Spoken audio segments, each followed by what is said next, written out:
The Goose Girl. Once upon a time, in a kingdom veiled by rolling hills and dense forests, there lived a young princess named Annalise. Her beauty was as radiant as the dawn, but her gentleness and humility outshone even her royal lineage. Unlike many who lived in the castle, she treated all with kindness, whether they were lords or servants. Her mother, the wise and noble queen, loved her dearly and often said, "A heart as pure as yours will one day bring light to the darkest of places." One day, the queen informed her daughter that the time had come for her to marry. The chosen groom was Prince Edric, the heir to a neighboring kingdom. Their union would not only strengthen the bond between their realms but also unite two noble hearts. The queen gave Annalise a precious gift to protect her on the journey, a blood-red handkerchief imbued with a powerful spell. "This token," the queen said, "will keep you safe from harm. Guard it with your life." The queen also appointed a maidservant, Gerda, to accompany Annalise. Gerda had served in the castle for many years, and while she performed her duties well, her heart harbored bitterness and envy. She despised the gap between her station and the princess's privilege, and with each passing year her resentment grew. Nevertheless, the queen trusted Gerda to guide her daughter safely to the prince's castle. The journey began under the golden rays of a summer morning. Annalise rode atop a white mare, her silken robes shimmering in the sunlight. Gerda followed closely, her gaze dark and calculating. 4 days they traveled through sun-dappled woods and rolling meadows. Annalise often sang to pass the time, her voice as sweet as a lark's song, but Gerda's responses grew curt and cold. One morning, as they stopped by a quiet stream to rest, Gerda made her move. She confronted Annalise with a dagger in hand, her voice trembling with malice. "You will dismount and exchange places with me," Gerda demanded. "From this moment on, I am the princess, and you are nothing but a lowly maid." Annalise, though terrified, saw the resolve in Gerda's eyes and knew resistance would only lead to harm. She reluctantly obeyed, handing over her royal garments and the blood-red handkerchief. "Please," Annalise pleaded, "do not harm me." But Gerda's only response was a cruel smile. When they reached Prince Edric's castle, Gerda presented herself as the princess, her stolen finery lending credence to her lie. The court welcomed her with open arms, believing her to be the promised bride. Annalise, stripped of her identity and dignity, was cast aside and given the lowly task of tending the geese in the royal pastures. The true princess was now nothing more than a goose girl. The royal pastures were vast and serene, bordered by whispering trees and a sparkling brook. Though her new life was harsh, Annalise found solace among the geese. She befriended them, particularly a wise and loyal gander named Falada. Unknown to the court, Falada possessed the gift of speech. He had been a gift from the queen, a companion for Annalise since childhood. Now he became her confidant and comforter. "Oh, Falada," Annalise often whispered, tears streaking her face, "how can I endure this? My heart is heavy and my spirit feels broken." Falada would reply in his deep, soothing voice, "Do not despair, my princess. True nobility cannot be stolen. It shines through even the darkest rags. Your time will come." Meanwhile, Gerda lived in constant fear of discovery. Though she wore the crown and slept in a bed of silk, she was haunted by the knowledge of her deception. To silence any suspicion, she ordered Falada to be slaughtered. When Annalise learned of this, she was devastated. She begged the butcher to spare Falada's head and nail it above the gate she passed each morning. "At least let me speak to him one last time," she implored. The butcher, moved by her sorrow, granted her request. From then on, each morning as Annalise passed through the gate, she would say, "O Falada, hanging there," and the gander's head would reply, "O princess passing fair, if your mother knew your despair, her heart would break beyond repair." These words became a ritual, a reminder of her true identity and the love she had lost. Prince Edric, a man of sharp intellect and kind heart, began to notice the goose girl. Her quiet grace and the sorrow in her eyes intrigued him. He often found excuses to visit the pastures, watching her as she tended the geese. One day he overheard her lamenting by the brook, her voice filled with longing and despair. Hidden behind a tree, he listened as she spoke of her stolen life and the blood-red handkerchief that was the key to her downfall. Shaken by her words, Edric confronted her. "Tell me the truth," he demanded gently. "Who are you?" With tears streaming down her face, Annalise told him everything, showing him the blood-red handkerchief she had kept hidden. Prince Edric, moved by her honesty and the injustice she had suffered, devised a plan to expose the impostor. During a grand feast, Edric presented a riddle to the court. He described Annalise's plight but framed it as a hypothetical situation. "What punishment," he asked, "does such a traitor deserve?" Gerda, unaware that the riddle was about her, arrogantly declared, "Such a wretch should be sealed in a barrel lined with nails and dragged through the streets until death." "Then so it shall be," Edric said, his voice thunderous. He revealed the true princess and ordered Gerda's punishment to match her own decree. The court was aghast, but no one dared object. Restored to her rightful place, Annalise's coronation as the prince's bride was a celebration of justice and love. Her kindness and humility, even in the face of betrayal, had won the hearts of all who knew her story.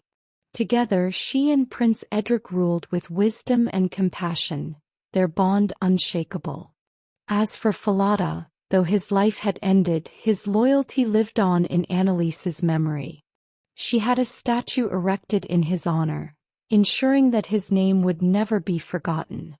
The Goose Girl's tale became a legend, a reminder that true nobility lies not in titles or riches but in the strength of character and the courage to endure.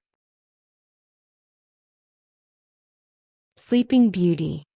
Once upon a time, in a faraway kingdom surrounded by lush forests and rolling hills, there lived a king and queen who were deeply loved by their people.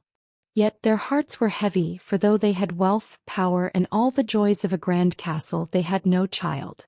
Every day the queen prayed for a blessing, and every night she dreamed of the laughter of a child echoing through the halls.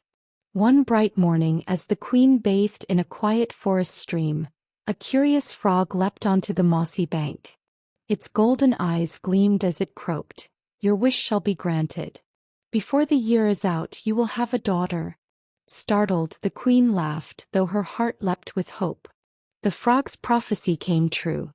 The queen gave birth to a daughter so beautiful and radiant that the king declared, "She shall be called Briar Rose, for her beauty will bloom like a rose among thorns." To celebrate, he planned a feast so magnificent that its splendor would be remembered for generations. The king invited not only his court and nobility but also the wise women of the land, those blessed with magical gifts to bestow upon the child.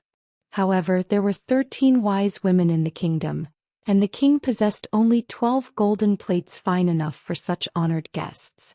Reluctantly, he decided not to invite the 13th. The feast was a spectacle of grandeur. Music filled the air, and tables groaned under the weight of roasted meats, golden pastries, and jeweled fruits.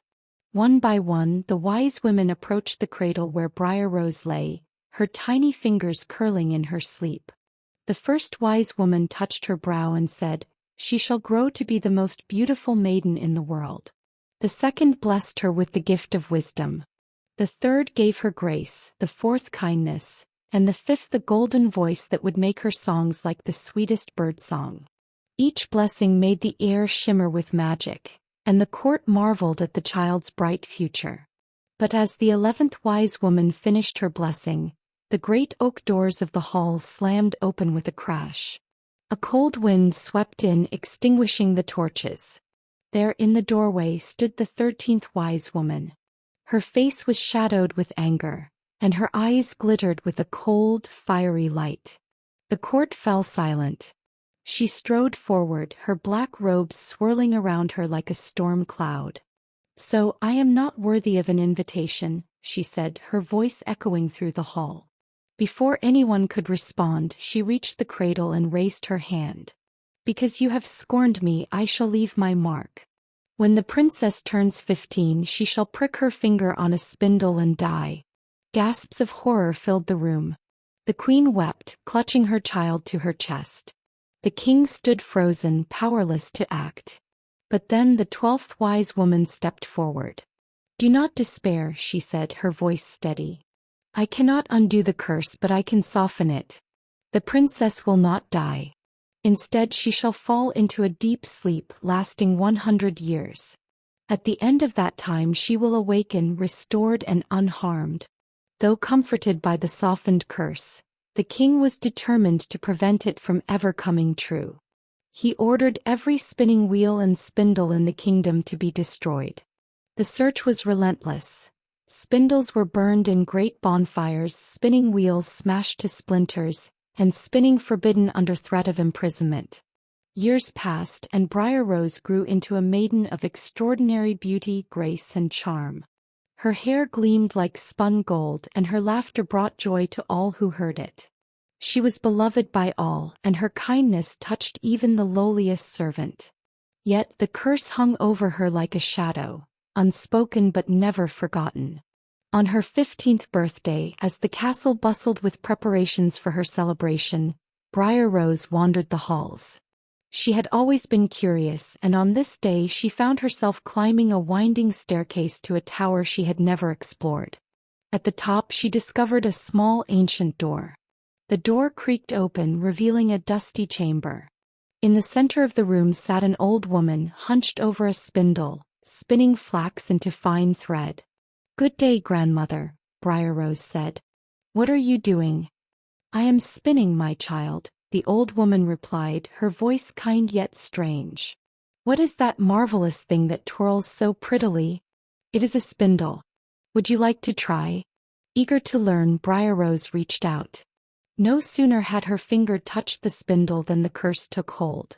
She pricked her finger and fell to the floor, her eyes closing as if in peaceful sleep.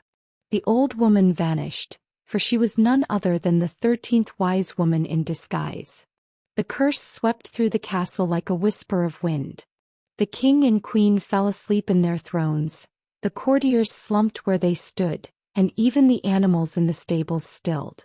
The cooks in the kitchen froze mid-motion, the scullery maids dozed at their basins, and the castle fell silent. Around the castle a great hedge of thorns began to grow.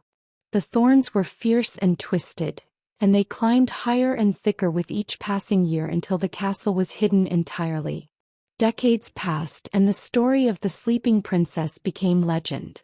Many brave princes came to try their luck, seeking to break through the hedge and awaken Briar Rose. But the thorns were merciless, their barbs tearing through flesh and armor alike. None who attempted the journey survived. At last 100 years passed. A young prince, drawn by the tale of the sleeping maiden, arrived in the kingdom. When he approached the hedge, the thorns seemed to shiver and part before him, blooming into fragrant roses. The path was clear. The prince entered the castle, his footsteps echoing in the stillness. Dust covered the grand halls and cobwebs draped the chandeliers like ghostly veils. Yet everything remained as it had been, time frozen in an eternal moment.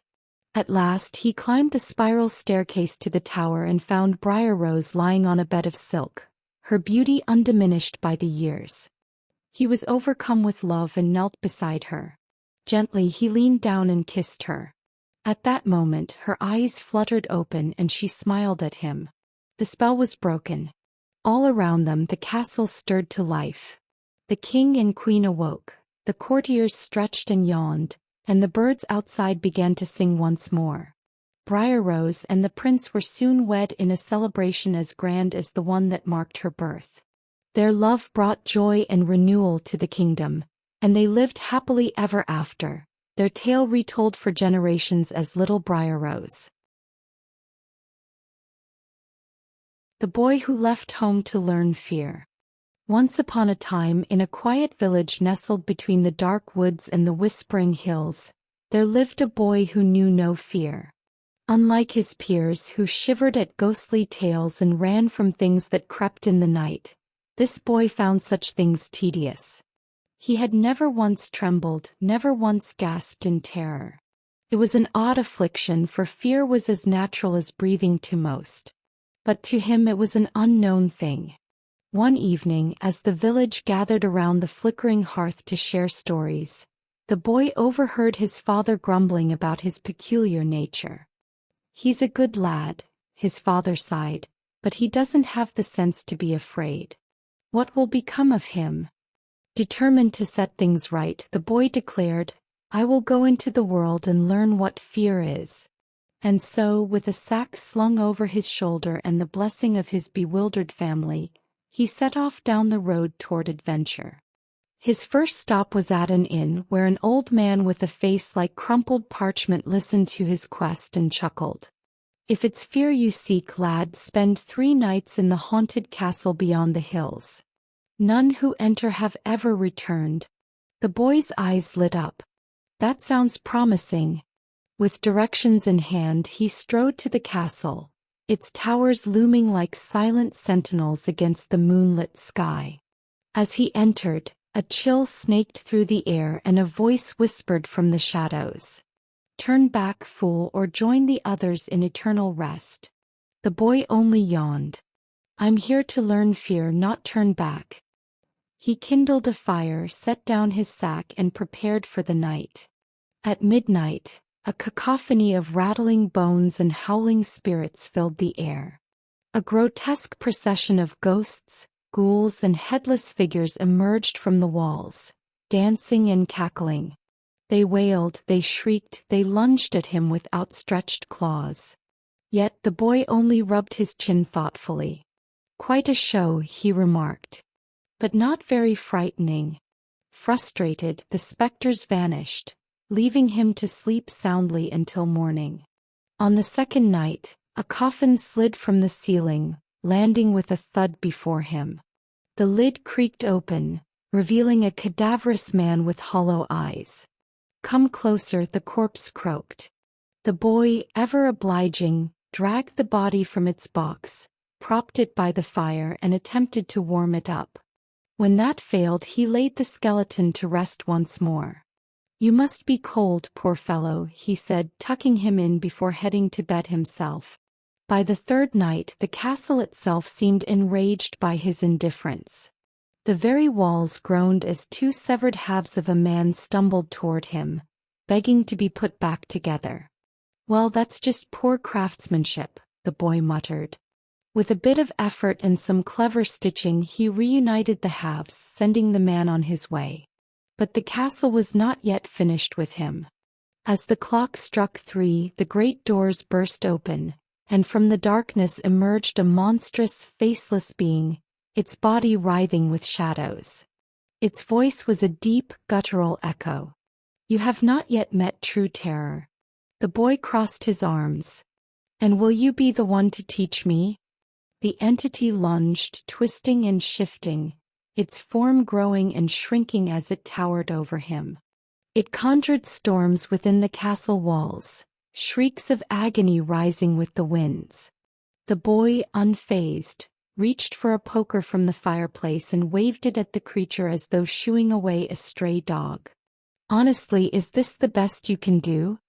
The shadowy beast recoiled in confusion, let out an enraged cry, and dissolved into the night. With that, the castle fell silent. As dawn broke, gold and jewels shimmered where cobwebs once hung. The king, delighted by the boy's triumph, offered his daughter's hand in marriage. Yet the boy remained troubled. "I still don't know what it means to shudder in fear," he sighed. The princess, a sharp-witted girl, saw his plight and devised a plan. That evening, as he lay in bed, she fetched a bucket of cold water and a bucket of wriggling fish. With a wicked grin, she dumped both over him. The boy jolted upright with a shriek. "What was that?" "It sent shivers through my bones." The princess laughed. "That, my dear, was fear. Overjoyed, the boy leapt from the bed. He had finally learned to shudder, though not from ghosts or ghouls, but from an icy prank played by his clever wife. And so, the boy who sought fear found it at last, not in the dark corners of the world, but in the most unexpected of places. And with that knowledge he lived happily ever after, wiser and a little warier of buckets. The Princess and the Frog. Once upon a time, in a kingdom surrounded by thick woods and sparkling rivers, there lived a princess of extraordinary beauty. Her golden hair caught the sunlight like threads of flame, and her laugh was as clear as the chime of a bell. But though her beauty was unmatched, her heart harbored a shadow of selfishness. She had grown accustomed to the pleasures of palace life and rarely thought of the feelings of others. Among all her treasures she prized one above the rest, a golden ball perfectly round and gleaming like the sun. It had been a gift from her late mother, and to the princess, it symbolized joy and the carefree days of her childhood. Every afternoon she wandered the palace gardens, tossing the ball high into the air and catching it with effortless grace. One warm summer day, as the sun blazed brightly overhead, she wandered to the edge of the forest where a cool ancient well stood. Its stone rim was weathered with age, and the shadows within it seemed endless. She sat beside the well, tossing her golden ball higher and higher, delighting in its dance. But fate, ever fickle, had other plans. The ball slipped from her hands and bounced once on the stone rim before plunging into the dark water below. The princess gasped and leaned over the edge, her heart sinking. The well was deep and the water was black as night. Her cherished ball was lost. "Oh, my precious ball," she cried, her voice trembling with despair. "What will I do without you? I would give anything, my jewels, my dresses, even my crown, to have you back." As her words echoed in the still air, a strange sound broke the silence, a low, throaty croak. Startled, the princess turned and saw a large frog sitting on the well's edge. Its emerald skin glistened in the sunlight, and its wide, golden eyes studied her intently. "Why do you weep so, young princess?" the frog asked. Its voice was deep and resonant, far from what she had expected. The princess blinked in surprise. "A talking frog? How absurd!" "Perhaps," the frog replied, unperturbed. "But I can help you. If your sorrow is for that golden ball at the bottom of the well, I can fetch it for you." The princess's eyes lit up with hope. "You can? Oh, please, kind frog, do so, and I shall reward you richly. You may have my jewels, my silken gowns, even my crown." But the frog only chuckled. "I have no use for such things. My price is simple. Allow me to eat from your plate, drink from your cup, and sleep on your pillow." The princess hesitated, a shiver of revulsion creeping over her. The thought of sharing her meals and her bed with such a creature was unthinkable. Yet the thought of losing her golden ball forever was unbearable. "Very well," she said at last. "I promise." With a single leap, the frog vanished into the well. The princess leaned over the edge, her breath catching as she waited. Moments later, the frog emerged, holding the golden ball in its mouth. It placed the ball at her feet, its golden eyes gleaming with triumph. Overcome with relief, the princess snatched the ball and clutched it to her chest. "Thank you," she cried, but before the frog could reply, she turned and ran back to the castle, leaving it behind. That evening, as the sun dipped below the horizon and the palace bustled with the hum of supper, the princess dined in the grand hall with her father, the king. The air was warm and the golden glow of candlelight filled the room. But just as she raised her goblet to her lips, a strange sound echoed through the hall, a loud, unmistakable croak. The servants exchanged uneasy glances as the doors creaked open. There at the threshold sat the frog, its golden eyes fixed on the princess as it croaked, "Princess, open the door for me." Do you not remember your promise? The princess froze, her face pale. Her father, the king, turned to her with a stern expression. What is this? He demanded. What promise have you made? Reluctantly, the princess recounted the events at the well. The king listened, his face grave. A promise is a promise, he said firmly. You must honor your word. Though her heart burned with humiliation, the princess allowed the frog into the hall. It hopped beside her, and she had no choice but to lift it onto the table. The frog ate from her plate, its sticky tongue snapping up morsels of food. It drank from her goblet, leaving a wet trail behind. The princess's appetite vanished, her hands trembling with suppressed anger. After the meal, the frog croaked again. Take me to your chamber, princess, that I may rest upon your pillow. Her anger flared, but her father's steady gaze left her no room to argue. She carried the frog upstairs, holding it at arm's length, and placed it on the farthest corner of her pillow. Good night, princess, the frog croaked. But the princess could not sleep. The thought of the creature beside her filled her with fury and disgust. Finally, as the first rays of dawn crept through her window, she could bear it no longer. With a cry of rage, she seized the frog and hurled it against the wall with all her might. Now leave me be, you horrid creature, she screamed. But the moment the frog struck the wall, a strange magic filled the room. The air shimmered with light, and the frog's form began to change. Before the princess's astonished eyes, the creature transformed into a handsome young man with golden hair and kind eyes. I am Prince Alaric, he said, his voice rich and calm. A wicked sorceress cursed me to live as a frog until a princess kept her promise to me. Though you did so reluctantly, your actions have broken the spell. The princess stared, her anger melting into shame. I treated you so poorly, she whispered. Can you ever forgive me? The prince smiled gently. Let us leave the past behind, princess. Kindness often comes in unexpected forms, and lessons are best learned through trials. The next morning a grand carriage arrived, drawn by 8 white horses. Riding beside it was the prince's loyal servant, Iron Heinrich. When his master was cursed, Heinrich had bound his heart with iron bands to keep it from breaking. As the carriage traveled back to the prince's kingdom, the sound of snapping echoed through the air. What is that noise? The princess asked, startled. It is the breaking of Iron Heinrich's bands, the prince said. His joy at my freedom has shattered them.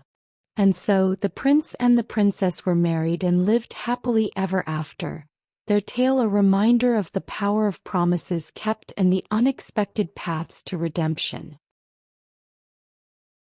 The Juniper Tree. Once upon a time, in a quiet village nestled between rolling hills, there stood a house with a lush juniper tree in the garden. The tree's twisting branches reached toward the sky, and its dark green needles whispered secrets to the wind. The tree had been there for generations, and its roots dug deep into the earth, entwined with the fate of those who lived beneath its boughs. A man and his wife lived in the house, but though they were wealthy and seemed to have everything, their lives were marked by sorrow. They had no children. The wife, gentle and kind, often sat beneath the juniper tree, her heart heavy with longing. One winter evening, as the snow blanketed the garden in pristine white, she peeled an apple and accidentally cut her finger. Crimson blood dripped onto the snow, its vivid color startling against the stark whiteness. She gazed at it, her heart swelling with a strange hope. If only I could have a child as red as blood and as white as snow, she whispered to the silent tree, her words carried away by the cold wind. The juniper tree, ancient and wise, seemed to shiver as though it heard her wish. Time passed, and to the couple's astonishment and joy, the wife found herself with child. She carried the baby with great care, but as the months went by, her health began to wane. Yet she found solace beneath the juniper tree, where she would rest her hands on its bark and speak softly to her unborn child. When the time came to give birth, the pain was great and her strength faltered, but she bore a beautiful baby boy with skin as white as snow and lips as red as blood. Her joy was bittersweet, for the effort had drained her of life. As she lay dying, she called her husband to her side and whispered, "Bury me beneath the juniper tree. Promise me." The man, stricken with grief, nodded through his tears and held her hand as she slipped away. True to his word, the man buried his beloved wife beneath the juniper tree. He often sat by the grave, cradling his son in his arms, and the boy grew strong and bright. The tree flourished too, its branches reaching ever higher as though embracing the boy who had been entrusted to its care.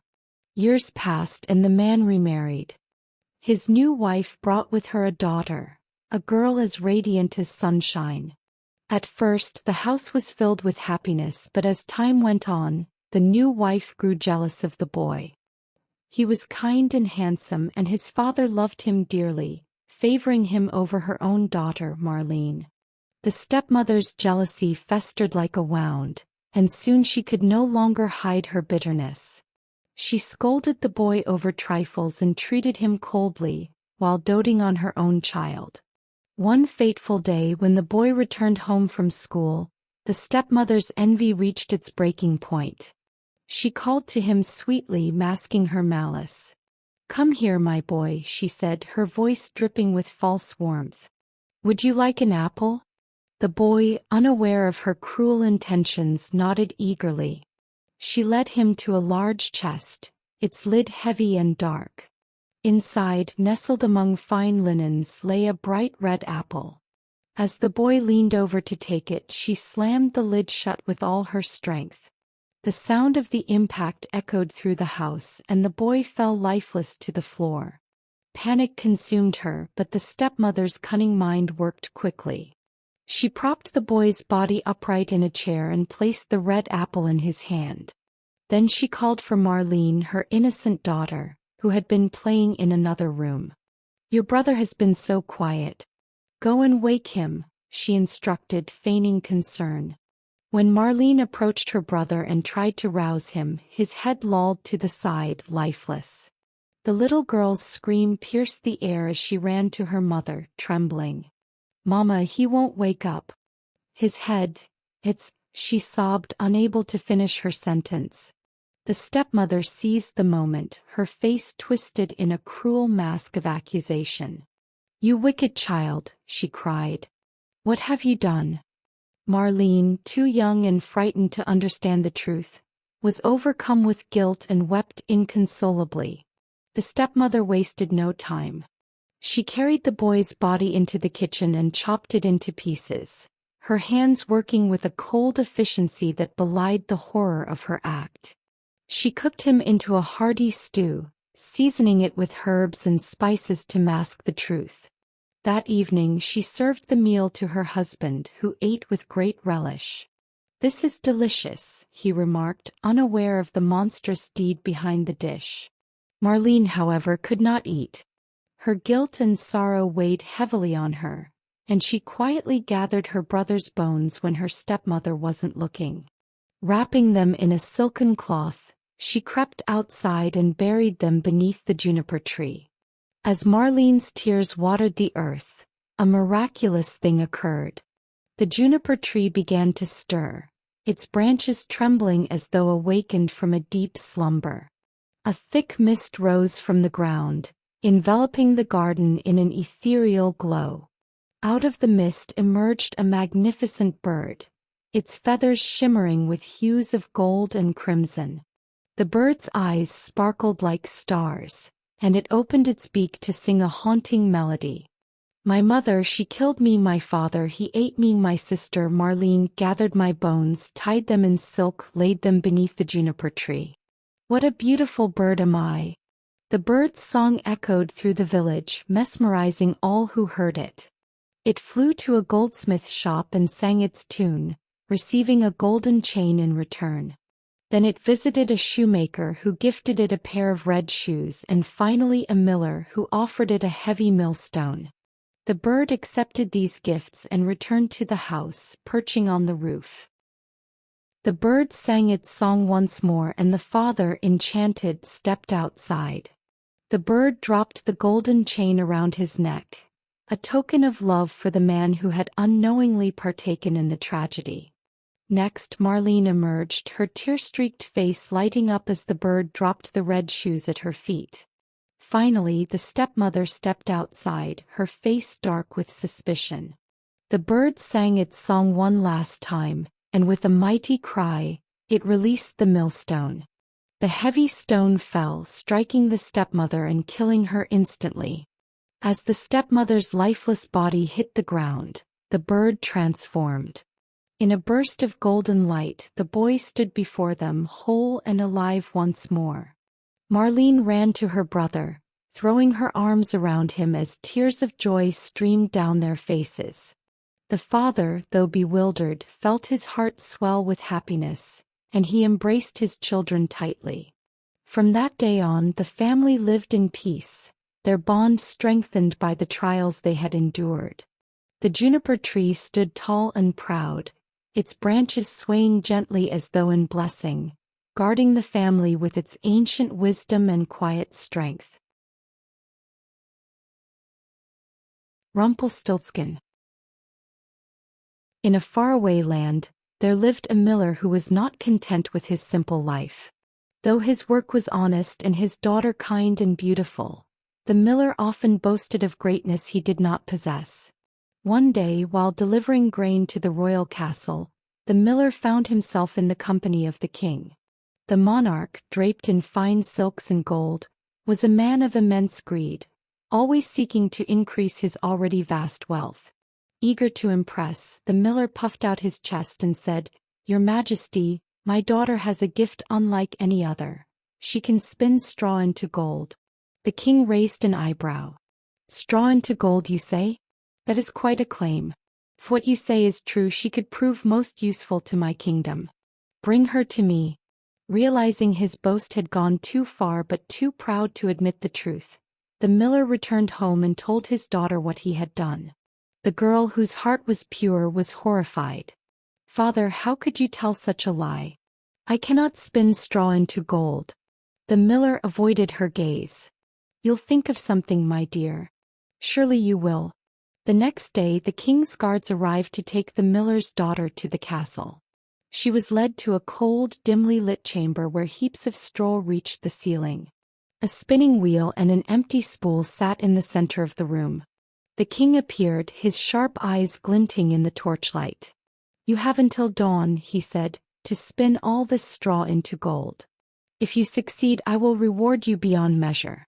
If you fail, you shall die." The door slammed shut, leaving the girl alone with her despair. She sat by the spinning wheel, her hands trembling as she clutched the coarse straw. Tears spilled down her cheeks as the reality of her plight sank in. No one could save her. But then, as the moonlight streamed through a crack in the wall, the air in the room seemed to shift. The shadows in the corner twisted and deepened until, with a sudden gust of wind, a small figure appeared. He was no taller than a child, with gnarled features, sharp eyes, and a crooked grin that revealed teeth like yellowed pearls. "Good evening, my lady," he said, his voice like dry leaves rustling. "Why do you cry so?" The girl looked up, startled. "I must spin this straw into gold, but I cannot. The king will kill me." The little man chuckled, a sound both merry and menacing. "I can spin straw into gold, but nothing in this world is free. What will you give me in return?" She clutched at the necklace around her neck, a simple trinket her mother had given her long ago. "I will give you my necklace." He examined it with his bright, beady eyes and nodded. "Agreed."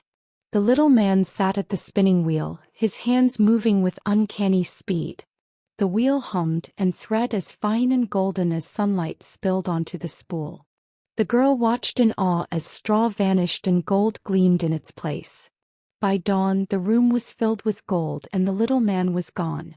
When the king returned and saw the room glittering with treasure, his greed deepened. "If you can do this again, I shall have riches beyond my dreams," he said, leading her to an even larger room filled with straw. The girl's heart sank, but she could not refuse. Once again she was left alone, and once again the little man appeared when the night grew dark. "What will you give me this time?" he asked.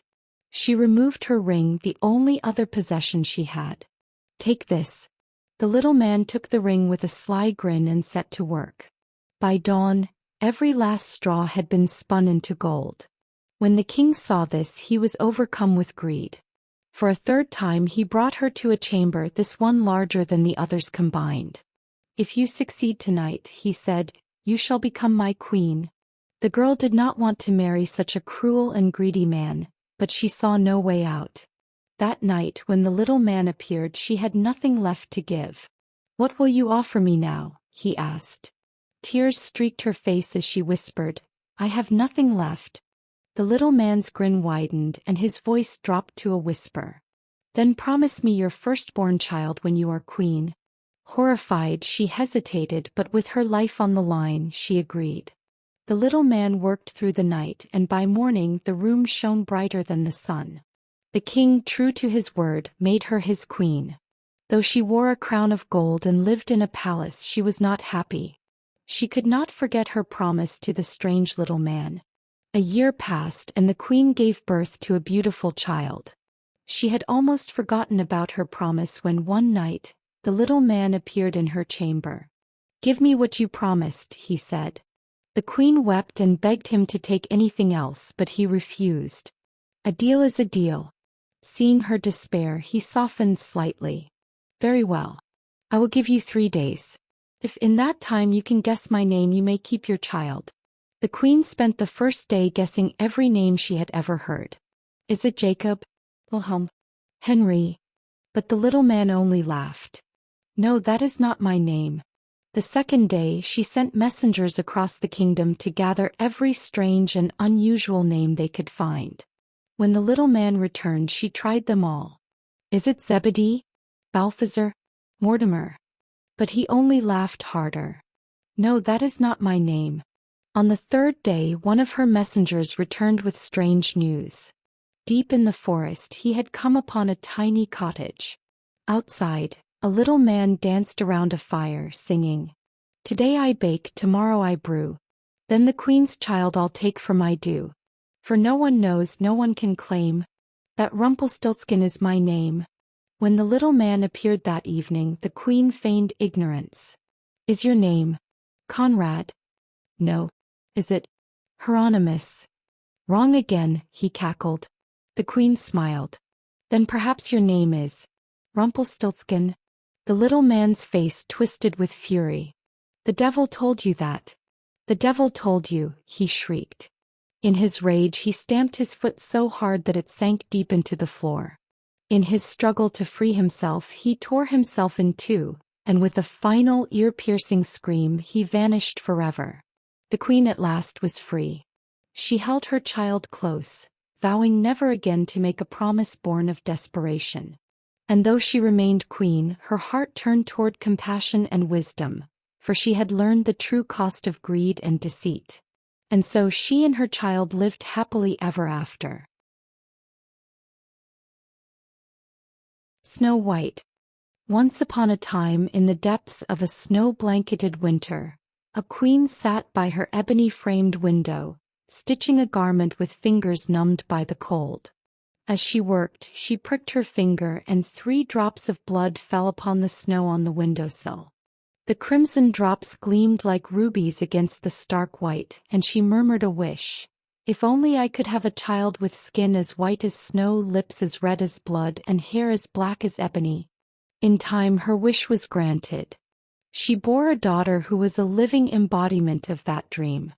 The child's skin was as pale as fresh snow, her lips as vivid as the queen's blood, and her hair as dark as the ebony frame of the window. She was named Snow White, but the queen's joy was short-lived.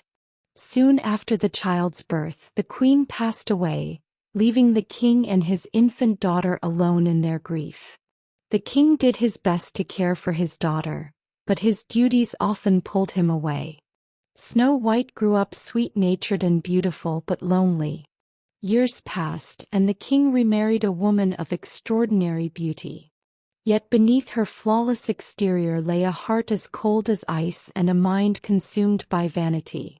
This new queen possessed a magical mirror, a gift from a sorcerer which she consulted daily. Standing before it, she would ask, "Mirror, mirror on the wall, who is the fairest of them all?" The mirror always replied, "You, my queen, are the fairest of all." These words fed her arrogance, for she could not bear the thought of anyone surpassing her beauty. As Snow White grew, her radiance blossomed. By the time she reached her 7th year, her beauty surpassed even that of the queen. One day, when the queen posed her daily question, the mirror's answer was not what she expected. "My queen, you are fair, it is true. But Snow White is 1,000 times fairer than you." The queen's heart burned with jealousy. Her envy turned her love for beauty into hatred for Snow White. Unable to endure the girl's presence, she summoned a huntsman and commanded him to take Snow White deep into the forest and kill her. To prove his deed, he was to return with her heart. The huntsman led Snow White into the forest, but as she knelt before him, her innocent eyes brimming with fear, he found himself unable to harm her. "Run, child," he whispered. "Run far and never return." To deceive the queen, he killed a boar and brought its heart as proof. Snow White fled, running deeper into the forest than she thought possible. The trees loomed like giants, their twisted branches clawing at her hair and dress. Terrified and exhausted, she stumbled upon a tiny cottage nestled among the trees. Everything inside was small but immaculate, as though it belonged to another world. The table was set with 7 plates of food, and 7 small beds were neatly arranged in a row. Unable to resist her exhaustion, Snow White tasted a bit of bread and wine from each plate before collapsing across the 7 little beds and falling into a deep sleep. When the 7 dwarfs returned from their day's labor in the mines, they were astonished to find the beautiful maiden. Though cautious, her story of betrayal and innocence moved them.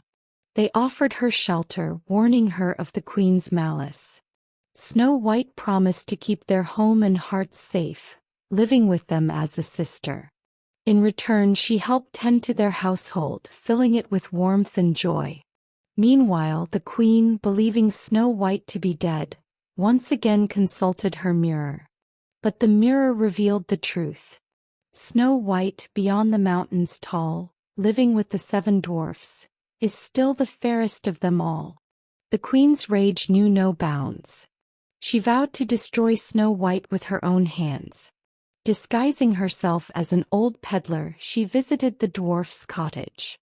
Snow White, trusting and kind, allowed the woman to lace her bodice with a beautiful ribbon. But the queen tightened it so much that Snow White collapsed, unable to breathe. When the dwarfs returned, they loosened the laces just in time to save her. Undeterred, the queen devised another plan. This time she fashioned a poisoned comb. Again, disguised as a harmless old woman, she persuaded Snow White to try it. The moment the comb touched her hair, Snow White fell to the ground. The dwarfs removed the comb, reviving her once more. Snow White, though frightened, could not bring herself to suspect the kindly old women who came to her door. The queen's fury grew. For her final attempt, she crafted a poisoned apple, its red skin gleaming like temptation itself. Once again disguised, she offered the apple to Snow White. "One bite," she coaxed, "will bring you more happiness than you can imagine."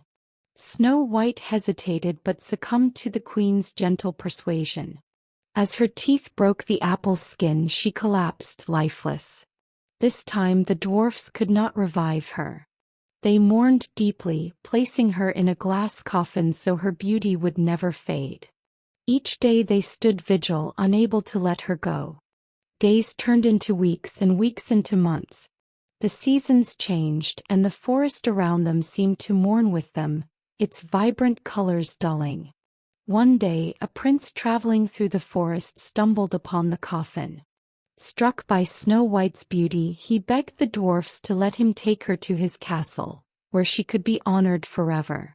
Though reluctant, the dwarfs saw the prince's sincerity and agreed. As the coffin was lifted, the jostling dislodged the piece of apple from Snow White's throat. She gasped for air, her eyes fluttering open.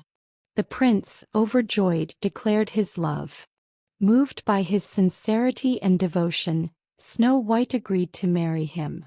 The wicked queen, still consulting her mirror, learned of Snow White's revival and impending marriage. Overcome with fury and humiliation, she attempted to crash the wedding. But her identity was revealed, and she was sentenced to a fitting punishment. Red-hot iron shoes were placed upon her feet, and she was forced to dance in them until her life ebbed away.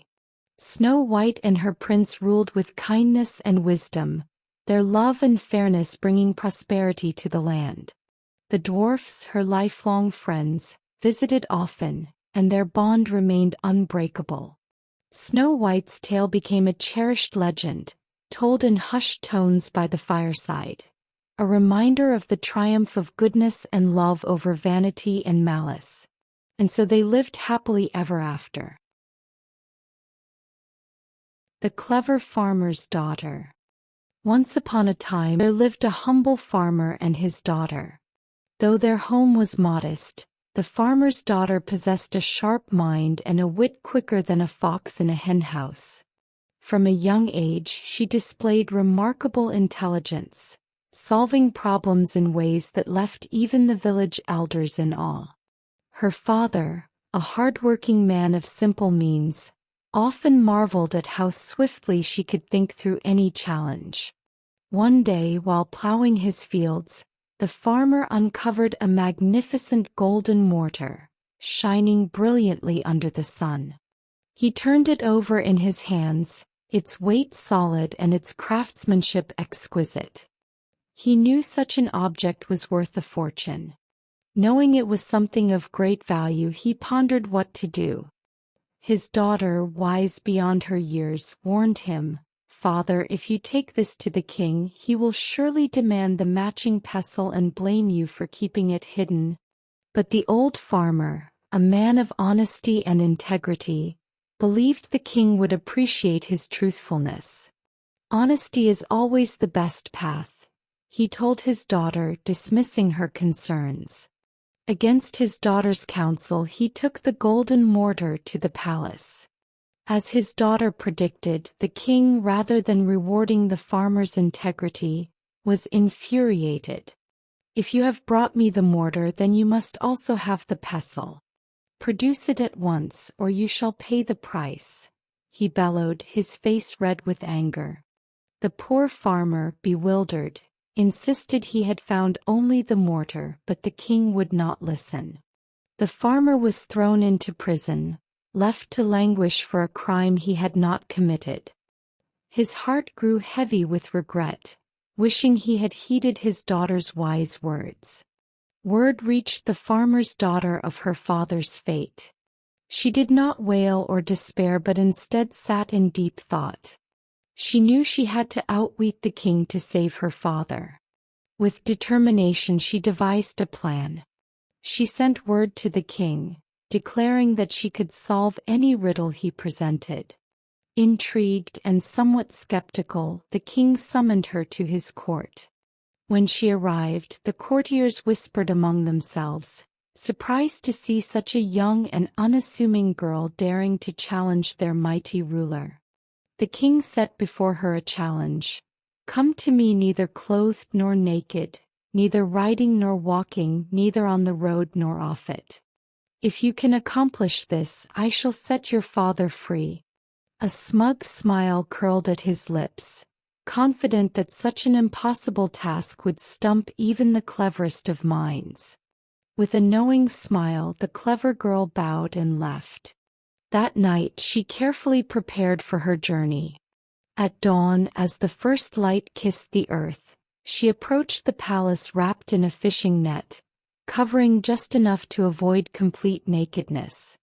She rode a donkey but with one foot grazing the ground, so she was neither riding nor walking. She followed the narrow border of the road and the grassy edge, neither fully on nor off the path. The palace guards, bewildered at the sight, watched as she made her way to the king's court. When she arrived before the king, the entire court fell silent. She had fulfilled every condition of his riddle. The king, momentarily speechless, burst into hearty laughter. "You are truly the cleverest maiden in the land. I will not only free your father, but I shall make you my wife. A mind as sharp as yours deserves a place beside the throne." Thus the farmer's daughter became queen. She ruled with kindness and wisdom, ensuring fairness and justice throughout the land. The people adored her, for she listened to their troubles and found solutions that even the wisest of men could not conceive. Even the king, once so stern and proud, found himself growing gentler under her influence, valuing her counsel above all others. Yet she made him promise one thing: should he ever grow weary of her wisdom and send her away, he must allow her to take with her the one thing she cherished most when she left. The king, amused by the peculiar request, agreed without hesitation, thinking such a day would never come. Years passed, and though their marriage was filled with joy, there came a day when the king, in a moment of frustration and pride, declared that he no longer wished to hear her advice. "I am the king. I need no one to solve my problems for me," he shouted, his temper momentarily getting the better of him. Heartbroken but true to her word, the queen accepted his decision. That night she prepared a farewell feast, offering the king a goblet of fine wine. Little did he know she had mixed in a sleeping draught. When he awoke the next morning, he found himself in a familiar room, her father's farmhouse. Groggy and confused, he sat up, only to find his wife sitting beside him, a triumphant smile on her lips. "You said I may take with me what I cherish most, and I chose you." The king, realizing the depth of her love and wisdom, laughed heartily. "You are indeed too clever for me to lose. Come, let us return home." And so the clever farmer's daughter and the king ruled together for many years, their love and respect only growing stronger. The kingdom thrived under her wisdom, and the people flourished in a time of fairness and prosperity. Even the mightiest ruler knows that true wisdom is worth more than gold. And they lived happily ever after. Hansel and Gretel. In a deep, dark forest where the trees whispered secrets to the wind and the shadows danced under the moonlight, a poor woodcutter lived on the edge of despair. His humble home stood between ancient oaks with branches gnarled like grasping fingers and moss-covered stones that glistened after rain.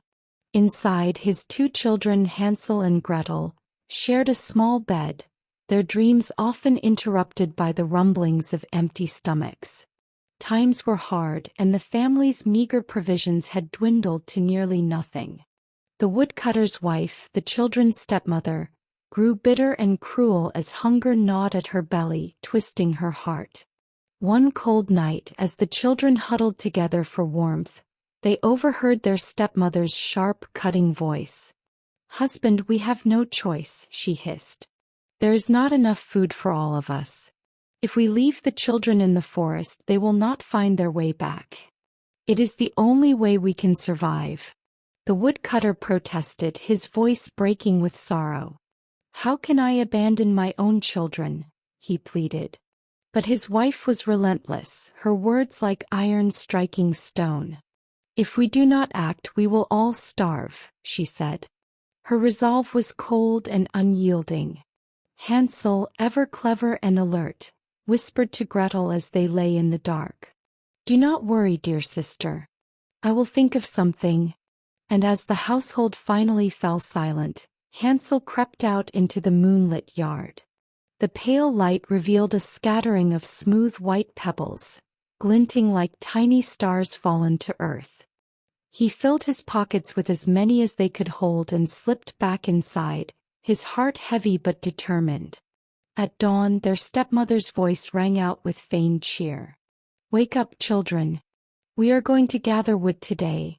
She handed them each a crust of bread, barely enough to stave off their hunger.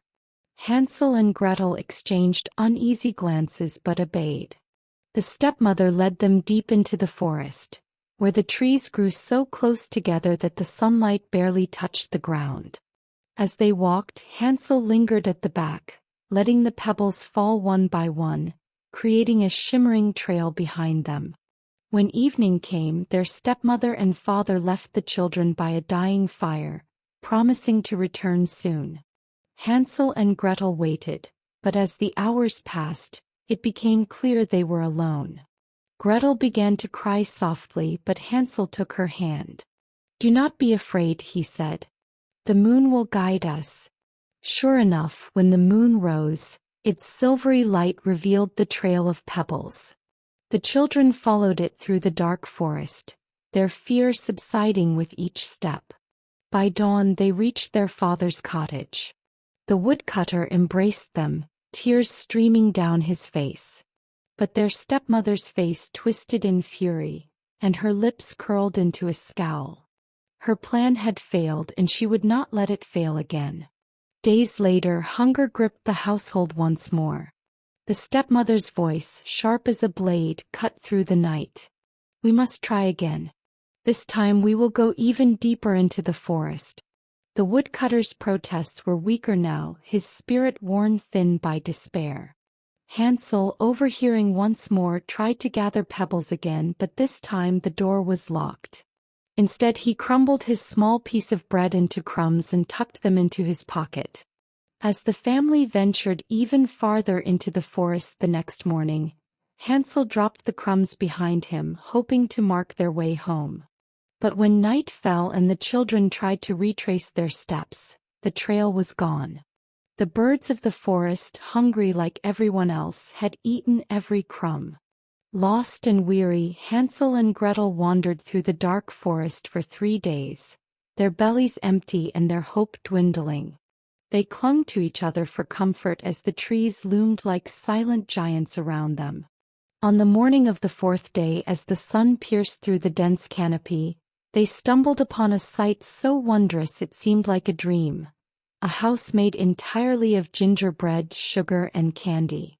The walls were thick slabs of gingerbread, the windows panes of spun sugar, and the roof tiled with glistening chocolate. The scent of sweetness filled the air, making their mouths water. "We must eat," Hansel said, his voice hoarse with hunger. Tentatively, the children broke off pieces of the house, savoring the sweetness. Gretel nibbled on a caramel windowpane, while Hansel tasted a piece of the chocolate roof. Their joy, however, was short-lived. The door creaked open and an old woman emerged, leaning on a cane. Her hunched form and wrinkled face were framed by sharp, cunning eyes that glittered in the sunlight. "Come in, my dears," she crooned, her voice syrupy and inviting. "You must be starving. There is plenty more inside." Though wary, the children's hunger outweighed their caution. Inside, the house was warm and inviting, filled with the scent of roasted meat and fresh bread. The old woman set a lavish feast before them, and for the first time in days Hansel and Gretel ate their fill. Exhausted, they fell asleep in soft, warm beds. When they awoke, it was to the sound of the old woman's cruel laughter. She was not a kind hostess but a wicked witch who lured children to her home to fatten and devour them. She dragged Hansel to a cage and locked him inside. "You boy will make a fine meal," she cackled. "And you," she said, pointing her gnarled finger at Gretel, "will cook and clean until the day I feast on him." Terrified, Gretel obeyed, but her clever mind worked tirelessly. Each day the witch demanded Gretel feed Hansel more to fatten him up. But Hansel held out a thin bone instead of his finger when the witch checked his progress. "Still too thin," she muttered, growing impatient. At last her patience snapped. "Heat the oven, girl," she barked. "Today I shall feast." Gretel, trembling, approached the oven.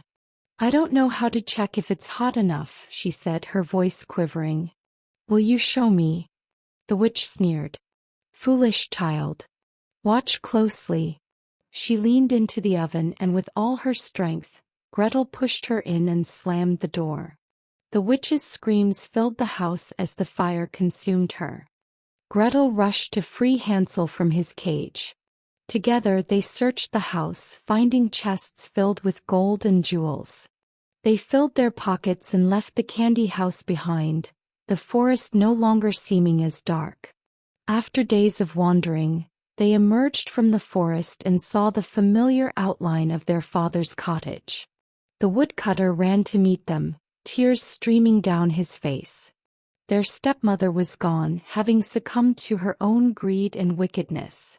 The family embraced, and with the riches they had taken from the witch, they never went hungry again.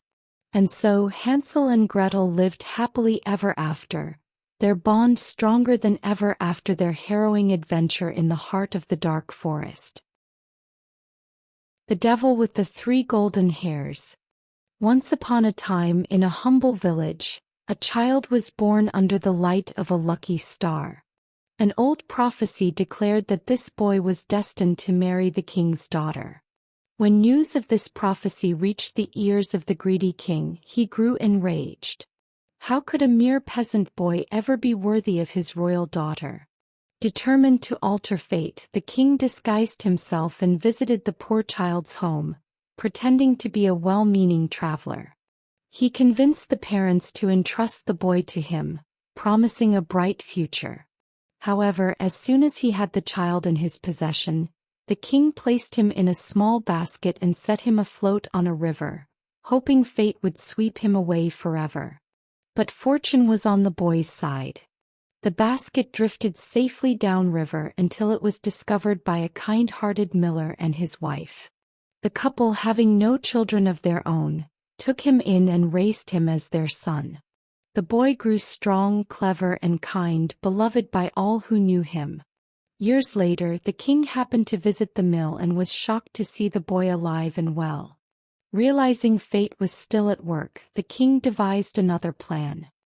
He handed the youth a sealed letter addressed to the queen, ordering the boy to deliver it personally. Little did the young man know, the letter contained a secret command. Upon the bearer's arrival, he must be put to death immediately. On his journey, the young man grew weary and stopped at a cottage, where he was welcomed by a band of robbers. That night, while he slept, the thieves discovered the letter and out of curiosity read its contents. Outraged by the king's cruelty, they decided to intervene. They replaced the letter with a new message, one that instructed the queen to welcome the boy as the king's daughter's destined husband.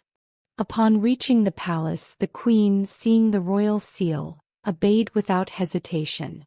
The youth was married to the princess, fulfilling the prophecy. When the king returned, he was horrified to see that his own order had led to the very fate he tried to prevent. Yet he refused to accept defeat. Feigning joy, he devised one final scheme. He told the young man that if he wished to remain married to the princess, he must first prove his worth, by bringing him 3 golden hairs from the devil's head. Determined to keep his beloved wife, the young man set off on his perilous journey. He traveled far and wide, crossing treacherous forests and mountains, until he reached the entrance to hell. At the gates, he met an old ferryman who had been cursed to row travelers across a river for eternity.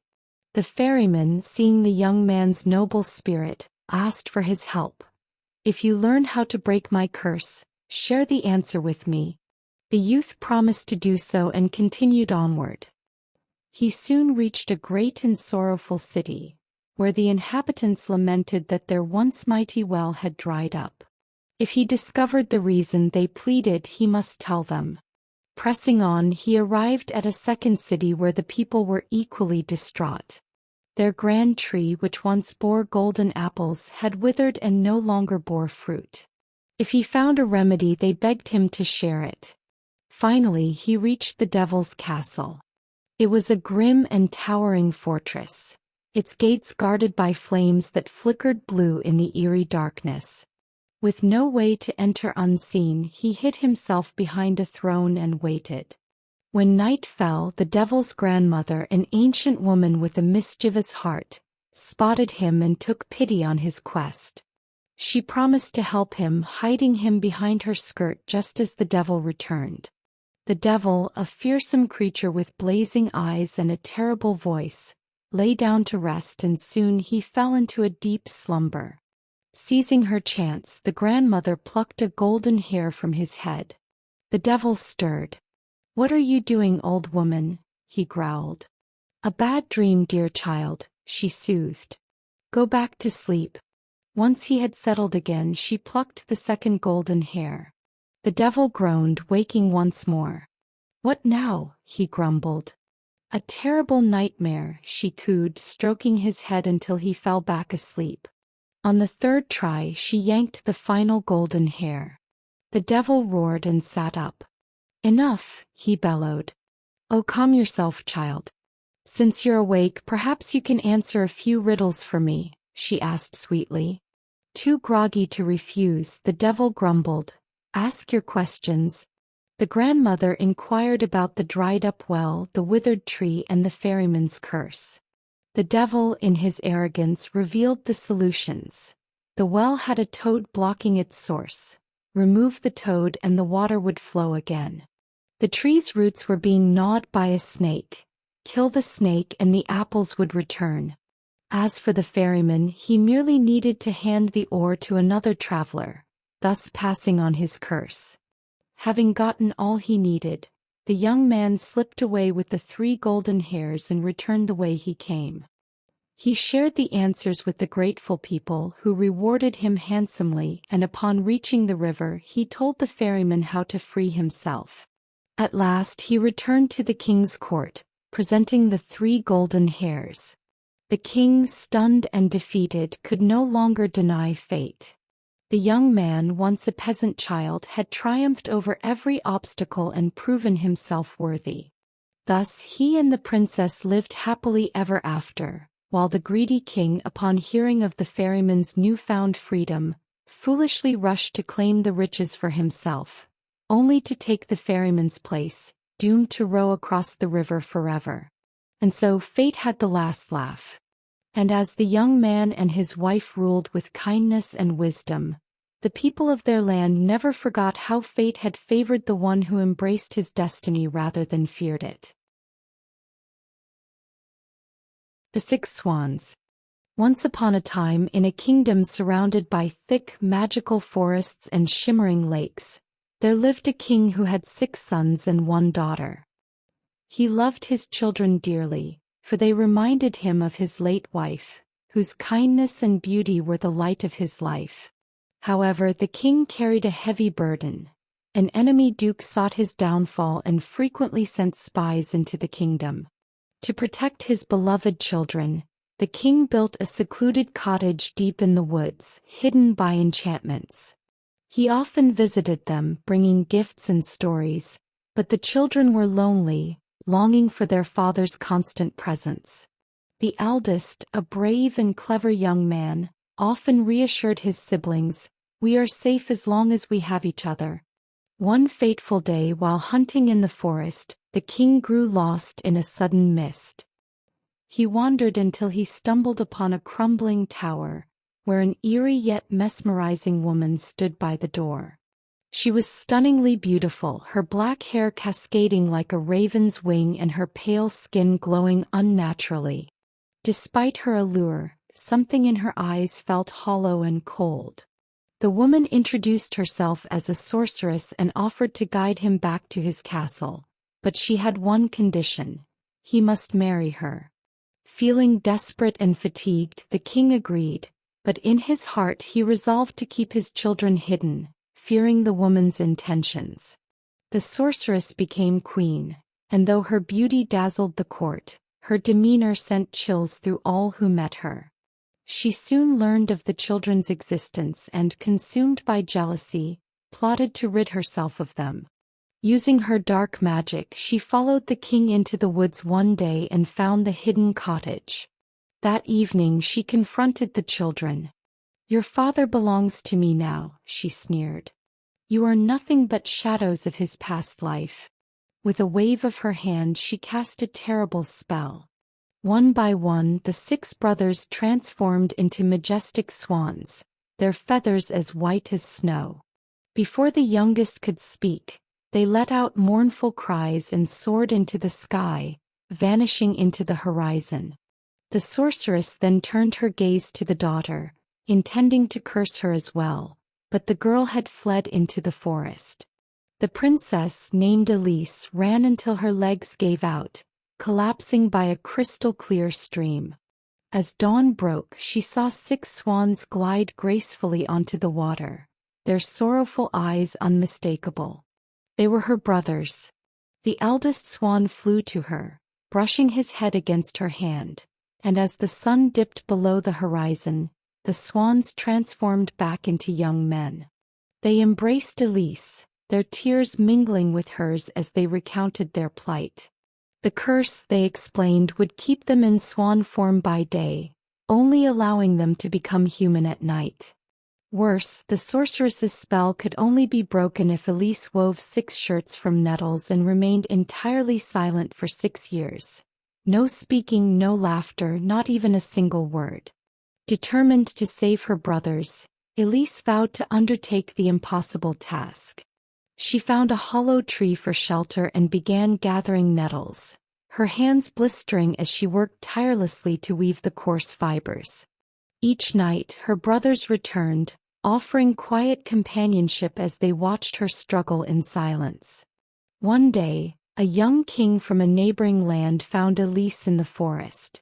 Her beauty and grace captivated him, though he was puzzled by her silence.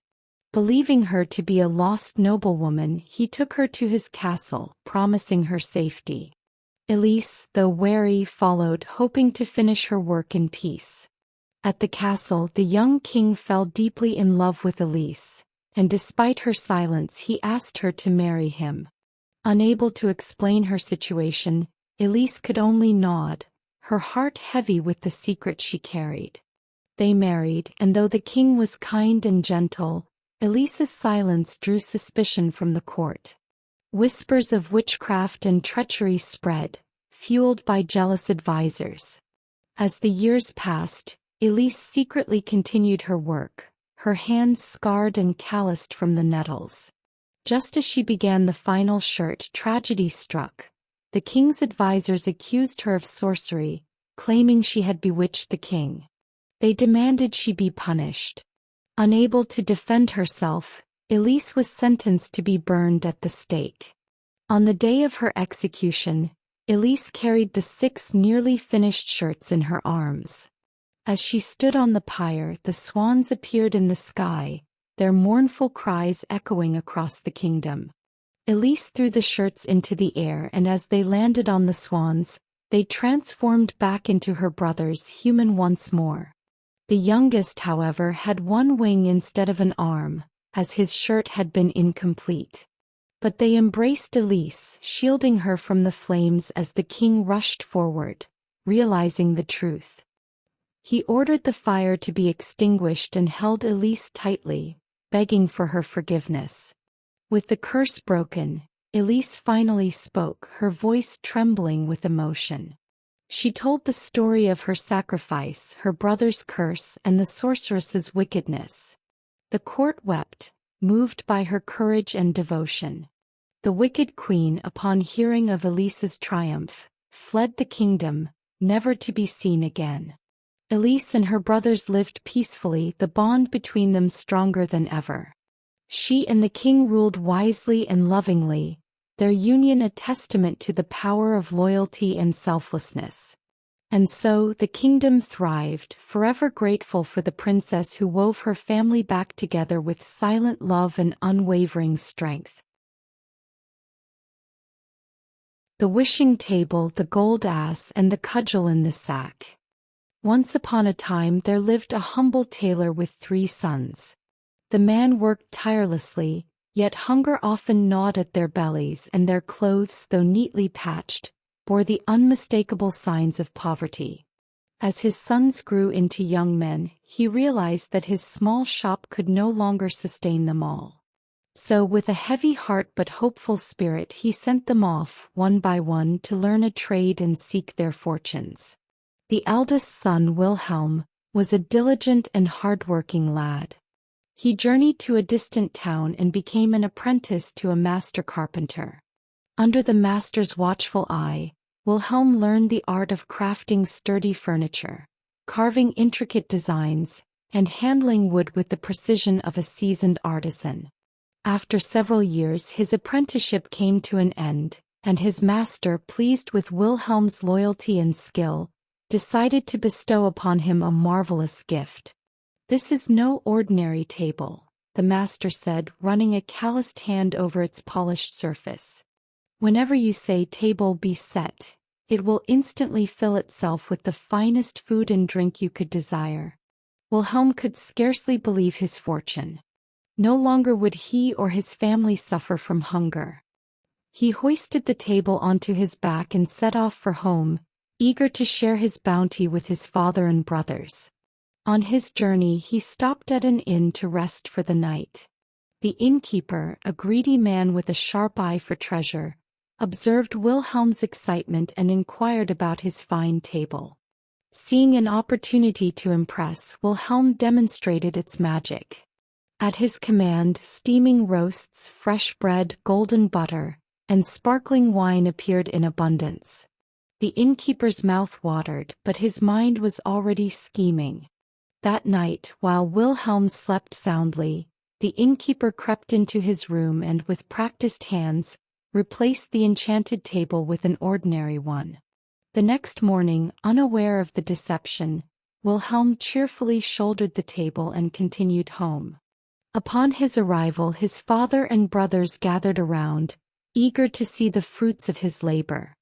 With a grand flourish, Wilhelm set the table before them and declared, "Table be set." But nothing happened. His father's face fell and disappointment darkened his features. "What nonsense is this?" the tailor scoffed.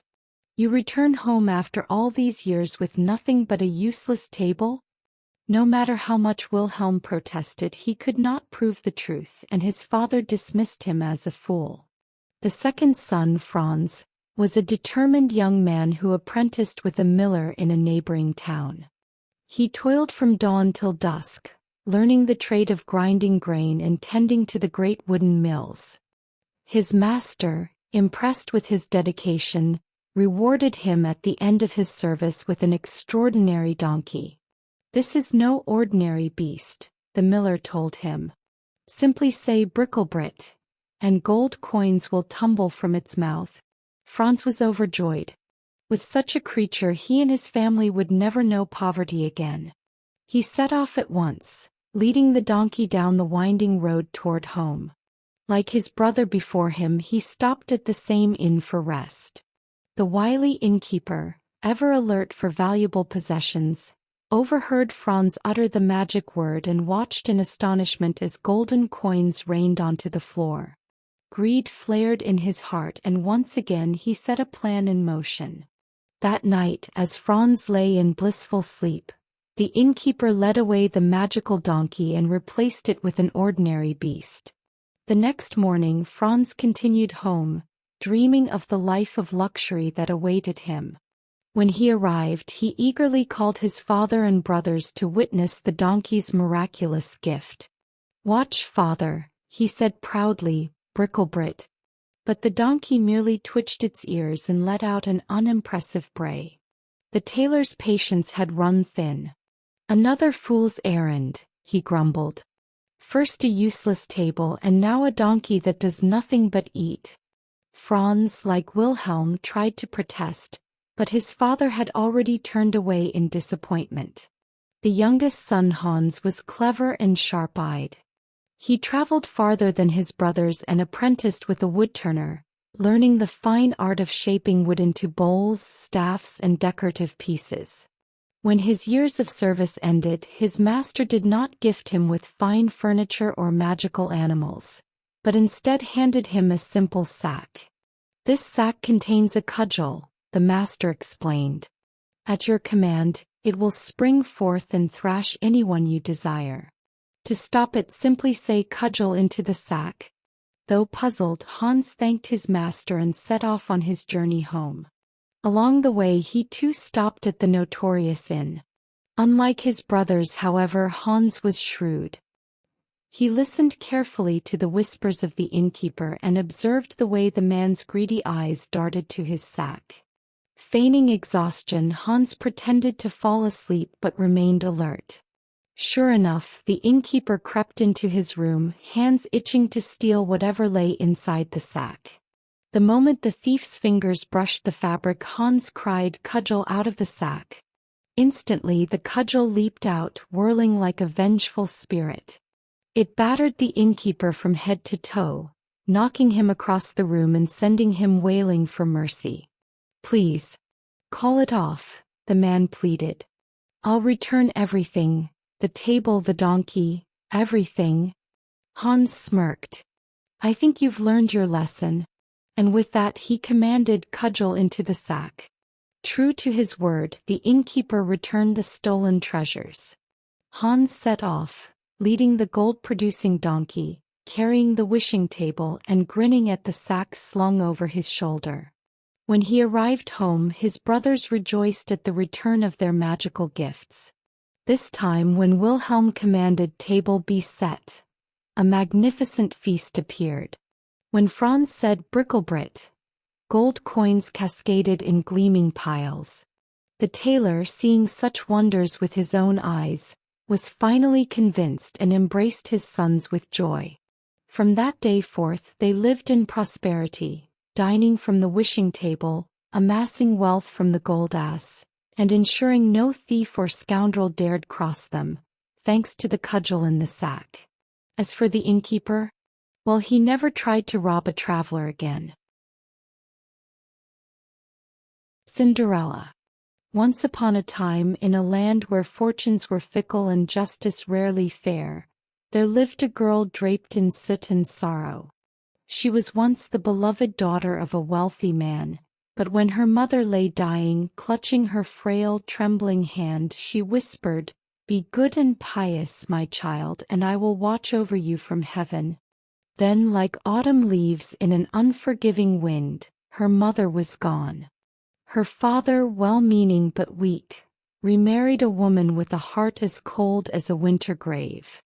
This new stepmother had 2 daughters of her own, thin-lipped, sharp-eyed creatures who moved like snakes through the halls of the house. They despised their new stepsister for her beauty, for her kindness, for the love her father had once shown her.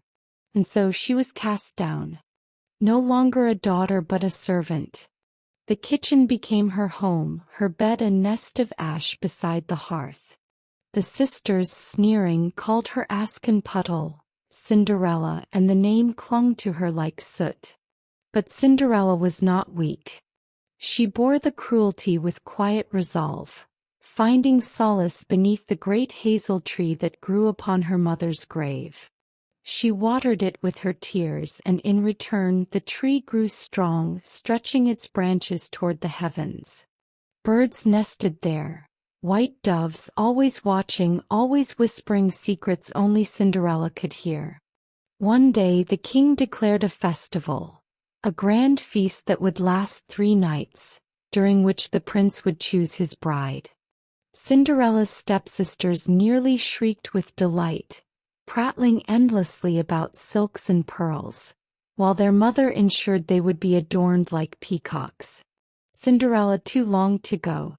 Timidly she approached her stepmother. "You covered in ash? A prince's ball is no place for a kitchen wench," the woman scoffed. "Still, if you can pick 2 bowls of lentils from the ashes before nightfall, you may come." With a cruel smile she tossed the lentils into the soot. Cinderella did not weep. She went to the hazel tree, clapped her hands and whispered, "O gentle doves, O turtle doves, All the birds beneath the sky, come and help me before I die. At once, a flurry of wings descended. Beaks plucked, claws sifted, and in moments the task was done. She presented the bowls to her stepmother. But the woman only sneered. You think I'd let you go in rags? Oh girl, you will stay here. And with that she left with her daughters, slamming the door behind her. The golden dress and the glass slipper. Cinderella fled to her mother's grave, collapsing beneath the tree. Shake the tree, dear child, cooed the doves. And so she did. Leaves rustled, branches trembled, and down from the heavens fell a gown spun from moonlight and a pair of golden slippers that shimmered like fire. She slipped into them, her rags vanishing, and when she arrived at the festival, all eyes turned to her. No one, not even her cruel sisters, recognized her, for she was radiant as the dawn. The prince saw her and was lost. He seized her hand and they danced. Not once did he let her go, and when she fled at midnight he chased her. Yet Cinderella was swift, darting like a ghost through the corridors, escaping into the night. The next evening the same. And she fled. And he pursued. But on the third night the prince was clever. He ordered the palace steps to be coated in tar. When Cinderella ran, her golden slipper clung to the stair, left behind like a secret. She vanished into the darkness, but the prince held the shoe in his hands. He swore, "None shall be my bride but the one whom this slipper fits." The next morning the kingdom was in a frenzy. Every maiden tried the shoe, but none could wear it. When the prince arrived at Cinderella's house, the eldest stepsister rushed forward. In the privacy of her chamber, the stepmother whispered, "Your foot is too large. Cut off your toe. Once you are queen, you'll have no need to walk." And so the girl took a blade, slicing off a piece of herself. She swallowed her screams, forced her foot into the slipper, and hobbled to the prince. He nearly believed her, until his horse neighed wildly. Blood drips from the shoe, cooed the doves from the hazel tree. She is false. The prince, horrified, tore the girl from the saddle and returned to the house. The second sister tried next. Her heel was too large. "Cut it off," urged the stepmother. "Once you are queen, you shall never need to walk." And so the second girl took the blade. Again the prince nearly believed her, until the doves called out. "Blood drips from the shoe." He cast her aside. Then he turned to Cinderella. She stepped forward, slipping her foot into the slipper with ease. And the prince knew. Her stepsisters gawked, their faces twisting in fury. But the doves had not forgotten their cruelty. As the sisters watched Cinderella ride away, the birds swooped down, pecking out their eyes. Blind and broken, they stumbled into darkness. Cinderella and the prince were wed in a grand ceremony. The stepsisters, now blind, came hoping to win back her favor. But fate had sealed its decree. As they walked up the aisle, the doves struck again, pecking out their remaining eyes. And so they were condemned to wander in blindness, cursed by their own cruelty, while Cinderella, the girl of ashes and sorrow, became a queen. And she lived, not just happily ever after, but free. The Robber Bridegroom. Once upon a time, there lived a miller with a daughter as fair as the morning sun. She was kind and gentle, and many suitors sought her hand. Among them was a handsome stranger, well-dressed and silver-tongued, who charmed the miller into betrothing his daughter to him. Yet, despite his honeyed words, the maiden felt an unease that clung to her like a damp mist, a whisper in the wind that told her something was not as it seemed. One day the bridegroom said, "You have never visited my home, dear one. Come to the forest tomorrow, and I shall show you where we will live." His voice was smooth as silk, but his eyes, dark and piercing, held a shadow she could not name. His words left a cold stone in her stomach, but she could not refuse. He gave her careful directions through the twisting woods. "Mark the path well, and to guide you I shall scatter ashes along the way." At dawn she set off, following the trail of ashes deep into the heart of the forest. The further she went, the thicker the trees grew, swallowing the sunlight until the world seemed shrouded in twilight. The air turned heavy, thick with the scent of damp earth and something more metallic, something that made her shiver. At last she reached a lonely house, hidden among gnarled roots and twisted vines. It stood silent, its windows like dark eyes watching her, its door slightly ajar as though inviting her in. Steeling her courage, she entered. Inside, the air was thick with the scent of decay, and in the dim light, she saw a great room furnished with heavy tables and chairs. The wooden floor creaked beneath her steps as she ventured deeper. Then on one table she spied something that made her blood run cold. A great basin filled with blood and severed bones. The sight of it sent a tremor through her body. Her breath caught in her throat as her worst fears solidified before her eyes. Terror gripped her as a whisper of movement drew her gaze to the staircase. An old woman, gaunt and pale, beckoned her with shaking hands. "Child, you must leave this place at once. This house belongs to murderers. Your betrothed and his band will return soon, and should they find you here, you will not leave alive." The girl trembled but kept her wits. "I cannot leave now, they will see me on the path. Where can I hide?" The old woman pulled her into a nook behind a large barrel just as footsteps and laughter echoed from outside. The door burst open, and in swept the bridegroom with a band of wicked men, their eyes glinting like knives. They reeked of wine and the spoils of their crimes, their laughter echoing through the chamber like the cackling of crows. "We have fresh prey tonight," one of them cackled. Dragging a struggling maiden into the room, they forced her to drink wine until she could barely stand. Then, to the horror of the hidden girl, they laid the poor maiden upon a table and butchered her, laughing as they did so. One man cut off her finger, upon which glittered a golden ring.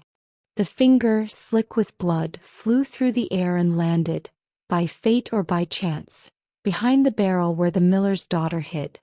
The murderers searched briefly for the finger but soon gave up, too drunk on their vile revelry to care. They feasted and drank until at last sleep took them. The old woman seized the moment, whispering, "Now is your chance." Taking the girl by the hand, she led her through the house and out into the moonlit woods. The bridegroom's trail of ashes had been scattered by the wind, but the wise old woman had scattered peas and lentils, which now gleamed in the silver light, guiding them safely home. At dawn, the girl reached her father's house, breathless and pale. When the miller saw her terror-stricken face, he demanded to know what had happened. She told him all, her voice shaking as she recounted the horrors she had seen, the wickedness that had nearly ensnared her. The miller, enraged, swore that justice would be done. He called upon the village, and together they devised a plan. The day of the wedding arrived, and guests filled the hall. The bridegroom, unaware of what his betrothed had seen, sat proudly among them, his smile easy, his demeanor relaxed. He did not yet know the storm brewing around him.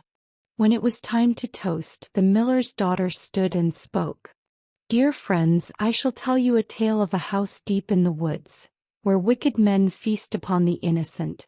She told of the blood-stained basin, the helpless maiden, and the butchers who danced in their depravity. Her voice, clear and unwavering, rang through the hall, her eyes locked on the man who had sought to make her his bride. Then, reaching into her apron, she produced the severed finger with its golden ring and held it high. "And here is proof of the villainy among us." The hall fell into stunned silence before the bridegroom leapt to flee. But the villagers, enraged, seized him and his men. The wicked band was tried for their crimes and their evil was put to an end. Thus, the miller's daughter was freed from her dreadful betrothal, and she lived on, wise and unafraid, having uncovered the mask of evil and escaped its grasp. Her courage became legend, a tale told to warn others of the darkness that sometimes hides behind a handsome smile.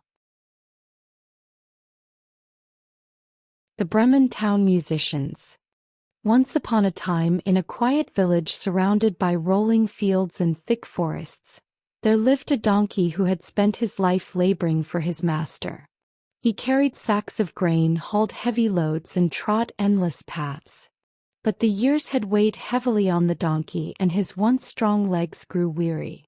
One day, his master looked at him with a calculating frown and muttered, "You've outlived your usefulness." The donkey overheard these words, and though his heart sank, he refused to sit idly by and await his fate. "If I'm no longer welcome here, I'll make a life for myself elsewhere," the donkey thought. "I've always enjoyed braying. Perhaps I'll become a musician.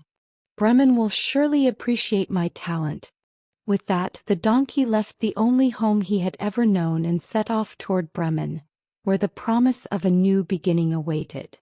The road to Bremen was long and winding, but the donkey trotted along with purpose, his hooves striking a rhythm on the dusty path.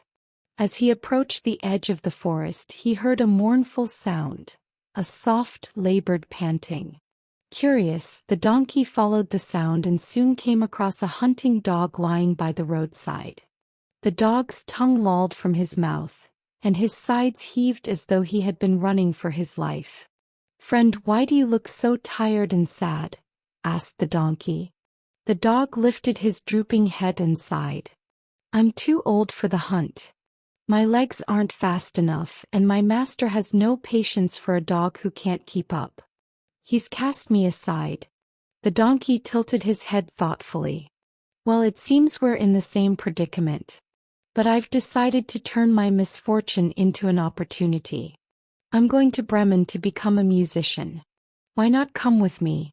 Your bark would be a fine addition to my braying." The dog's ears perked up for the first time in days. "Bremen, you say? That sounds far better than wasting away here." With renewed energy, he rose to his feet and joined the donkey on the road. The two traveled together, their footsteps now accompanied by the cheerful hum of camaraderie. But soon they came across another forlorn figure, a cat sitting on a fence by the side of the road. Her fur was unkempt, her whiskers drooped, and her eyes glistened with unshed tears. "What's troubling you, dear cat?" asked the donkey. The cat let out a despondent meow. "I've grown too old to catch mice. My claws are dull, and my mistress says I'm no good to her anymore. She wants me gone." "Well, if mice are no longer your concern, why not try music?" suggested the donkey. "We're on our way to Bremen to form a band. Your voice, I'm sure, is lovely." The cat twitched her ears, intrigued by the idea. "A musician, you say? It sounds absurd, but I suppose I have nothing to lose." And so the cat leapt down from her perch and joined the donkey and the dog. The three continued on their journey, their spirits lifting as they imagined the songs they would perform together. As night began to fall and the sky turned a deep shade of violet, they heard a loud and sorrowful crowing. Following the sound, they found a rooster perched on a fence, his feathers ruffled and his eyes wide with fear. He crowed again, his voice echoing through the still air. "Why do you crow so desperately?" asked the donkey. "Oh, it's terrible," wailed the rooster. "My mistress has grown tired of my morning songs. She says she's going to put me in the soup pot tomorrow. I'm crowing while I still have breath in my lungs." "Well, stop crowing for her and start crowing for us," said the donkey. "We're headed to Bremen to become musicians. Your crowing would complete our ensemble." "Bremen." The rooster tilted his head, his hope rekindled. "A fine idea. I'd much rather sing than end up as soup." With a flap of his wings, the rooster joined the group.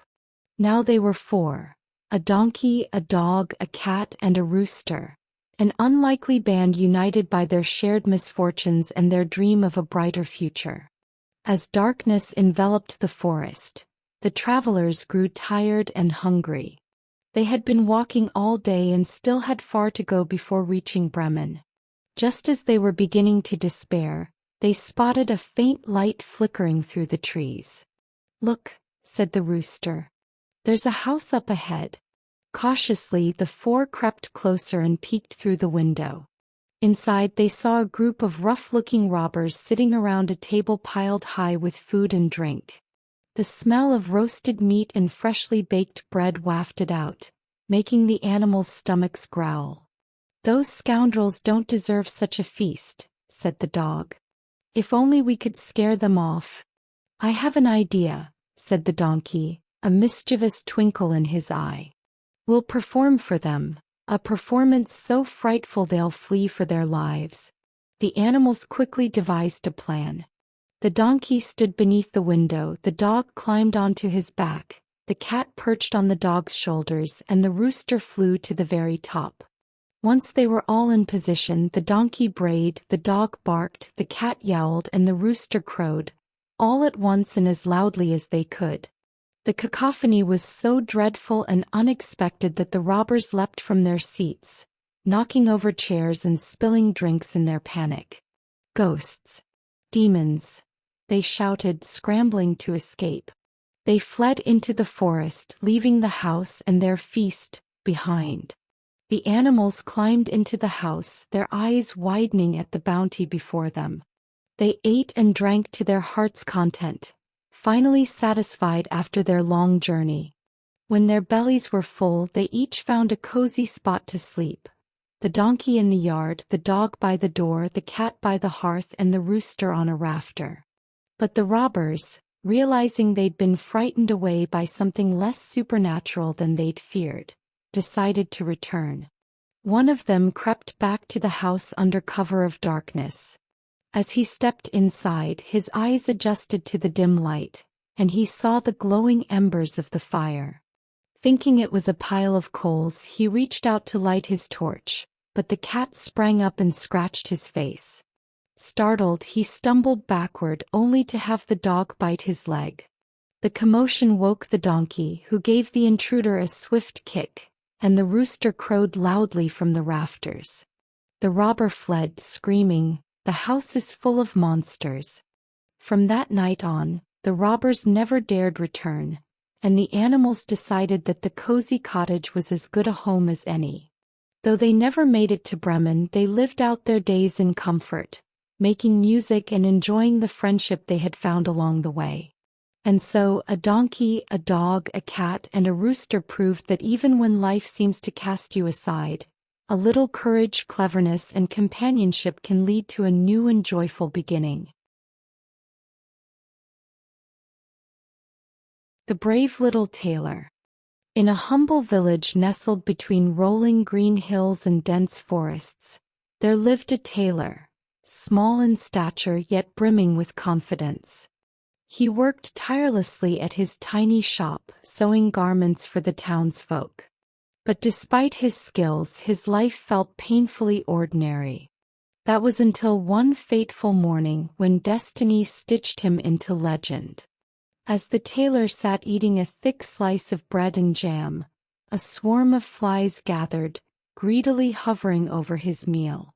With a swift slap of his hand, he struck the air, then lifted his palm to find 7 lifeless flies. 7 at one blow, he marveled, chuckling to himself. Why, that sounds positively heroic. Inspired by his own wit, he fashioned a sash and embroidered the words, 7 at one blow across it. Donning this self-made banner, he strapped on his needle as if it were a sword and set off into the world, ready for adventure, unaware of how far his clever boast would carry him. His journey took him deep into the wilds, where towering trees swayed ominously and strange sounds echoed in the distance. With a tune on his lips and a twinkle in his eye, he pressed forward until he encountered a hulking giant, whose shadow alone could swallow a man whole. The tailor, undeterred, stood his ground, looking up at the monstrous being with unwavering confidence. The giant squinted at the small stranger and the bold proclamation across his chest. 7 at one blow, the giant rumbled. Surely you don't mean men? The tailor shrugged, letting mystery do the talking. Who's to say? He said with a smirk, crossing his arms as if unimpressed by the massive creature before him. Intrigued and slightly unnerved, the giant decided to test him. He picked up a boulder and squeezed it until water dribbled from its cracks. Can you do the same? He challenged, watching the little man closely. With a sly smile, the tailor retrieved a small wheel of cheese from his pocket. He gripped it tight and fresh milk oozed from its center. The giant's eyes widened. Impressive, he grumbled. Not one to back down, the giant tossed a boulder far into the sky. Can you throw as high? The tailor took a small bird from his pouch, hurling it into the air. It soared high above, disappearing beyond the clouds. Easy, he boasted. The giant, now convinced that this tiny man was no ordinary mortal, offered him a place to stay. But deep in his heart he feared the tailor, and giants do not like feeling afraid. That night, as the tailor slumbered in the giant's cavernous home, the giant raised his club and brought it down with crushing force upon the tailor's bed. Dust rose, stones cracked, but when the giant peered closer, the bed was empty. The tailor, wise to the trick, had slipped away moments before and curled up safely in a nearby corner. At dawn he stretched and yawned. What a wonderful night's sleep. You should invest in softer beds. The giant's face paled, and before the tailor could utter another word, the massive brute fled into the forest, never to be seen again. As he continued his travels, word of the tailor's cunning spread far and wide, reaching the ears of the king. Summoned to the royal palace, he found himself before a skeptical ruler who eyed his sash with great suspicion. If you truly are so mighty, prove it, the king demanded. Rid my kingdom of the 2 ferocious giants terrorizing the land, and I shall grant you riches, or even my daughter's hand in marriage. The tailor, ever clever, accepted. He ventured deep into the forest where the giants slumbered beneath ancient trees. Rather than engage them in direct battle, he climbed atop a branch and pelted them with stones. One groggy giant turned to the other. Why are you hitting me? He bellowed. I didn't, the other snapped. Soon, fists were flying, and in their rage they struck each other down with such force that the earth trembled beneath them.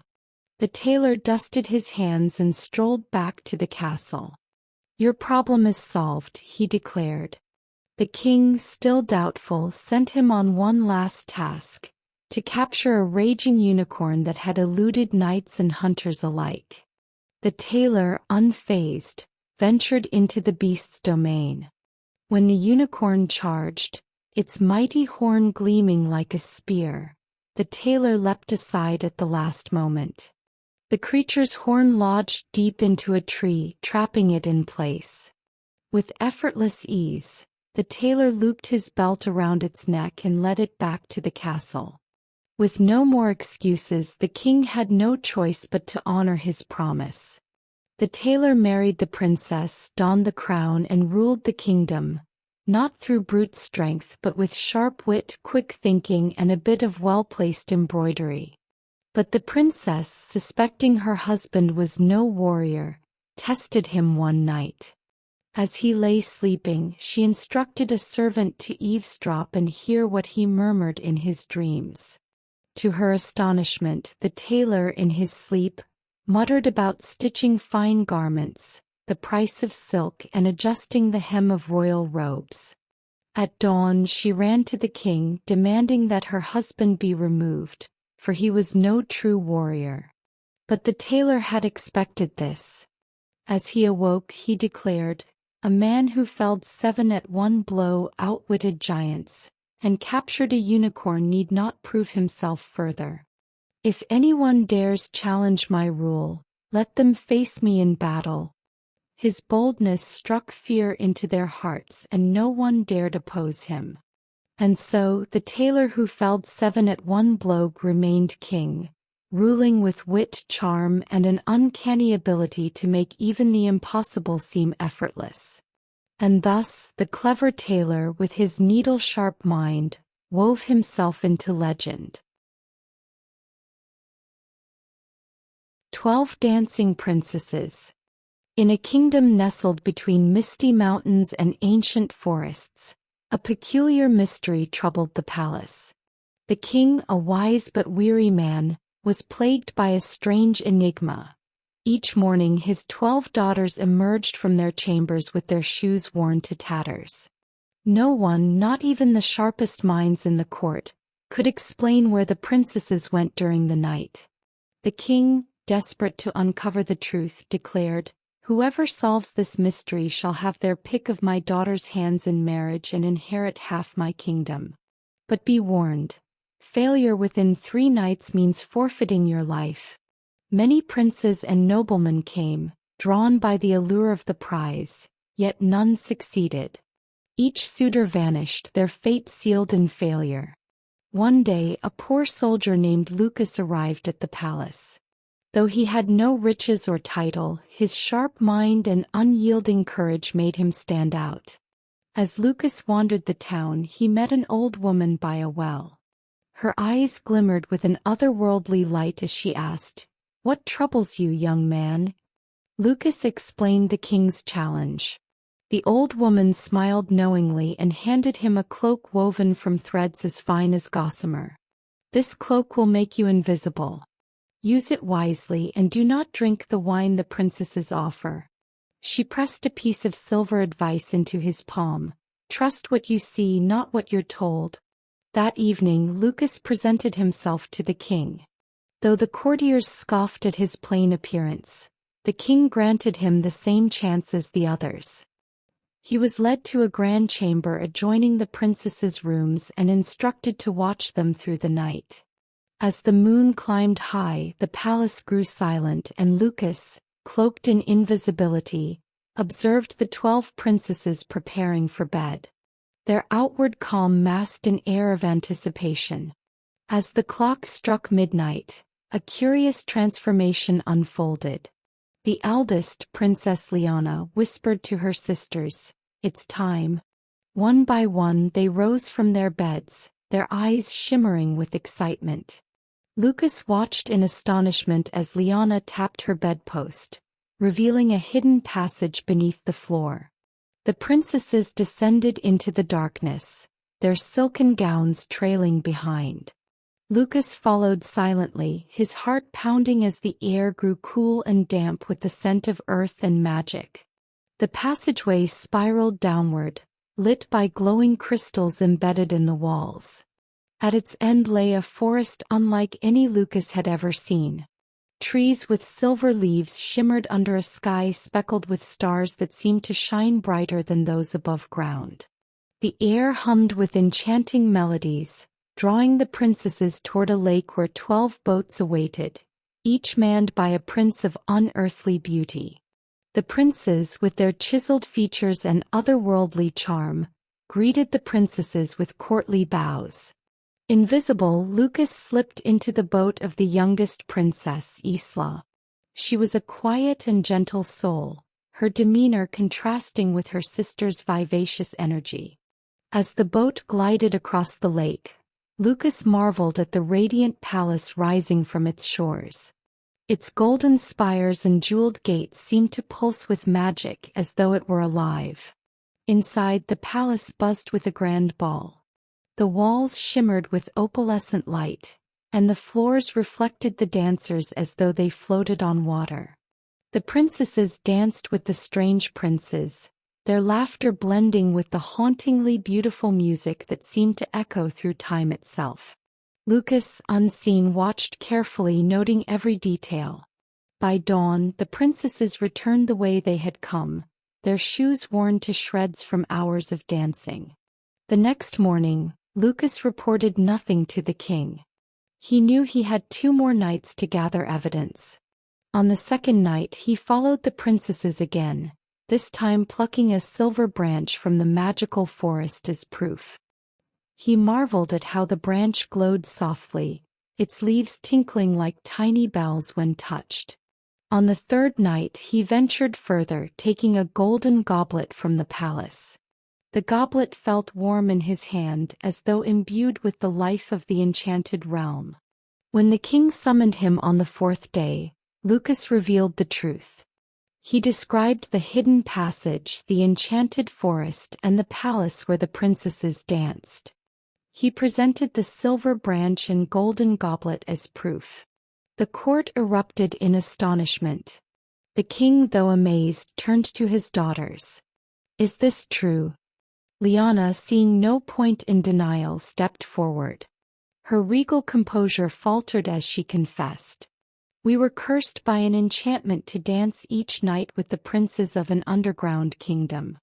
Only by revealing our secret could the spell be broken." Her sisters nodded in solemn agreement, their eyes filled with both relief and sorrow. With the mystery solved, the enchantment dissolved. The underground kingdom faded into myth, its golden palace and silver forest vanishing as though they had never been. True to his word, the king offered Lucas his choice of bride. Lucas, humbled and grateful, chose Isla, whose gentle heart had shone even in the midst of the curse. Their union was celebrated with a grand feast, the likes of which the kingdom had never seen. Musicians played joyful melodies, and the people danced in the sunlight, free from the shadow of the mysterious curse. Lucas, once a poor soldier, became a wise and beloved prince. The princesses, freed from their nightly torment, found joy and peace in the sunlight, their laughter no longer bound by magic. And so the kingdom prospered, its days of mystery turned to tales of wonder. The story of Lucas and the 12 princesses lived on, a reminder that courage, cleverness, and kindness could unravel even the most tangled of spells. Citrus bird. In a land where dense forests swallowed the light and shadows stretched long and whispering, there lived a sorcerer named Fitcher, a man of sinister charm and wicked purpose. He prowled the countryside disguised as a beggar, seeking young women who would fall victim to his cruel trickery.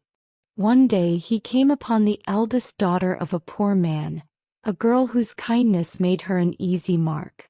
With a voice like honeyed poison, he pleaded for alms, and as she reached into her basket to help, he brushed her hand with his fingers. In an instant she was ensnared, paralyzed by his magic. Fitcher lifted her as if she weighed no more than a feather and carried her off to his dark abode. When she awoke, she found herself in a grand yet foreboding house. The sorcerer greeted her with deceptive warmth, handing her a ring of keys. "You may go where you please," he said, his smile thin and knowing. "Except for one room. That door you must never open."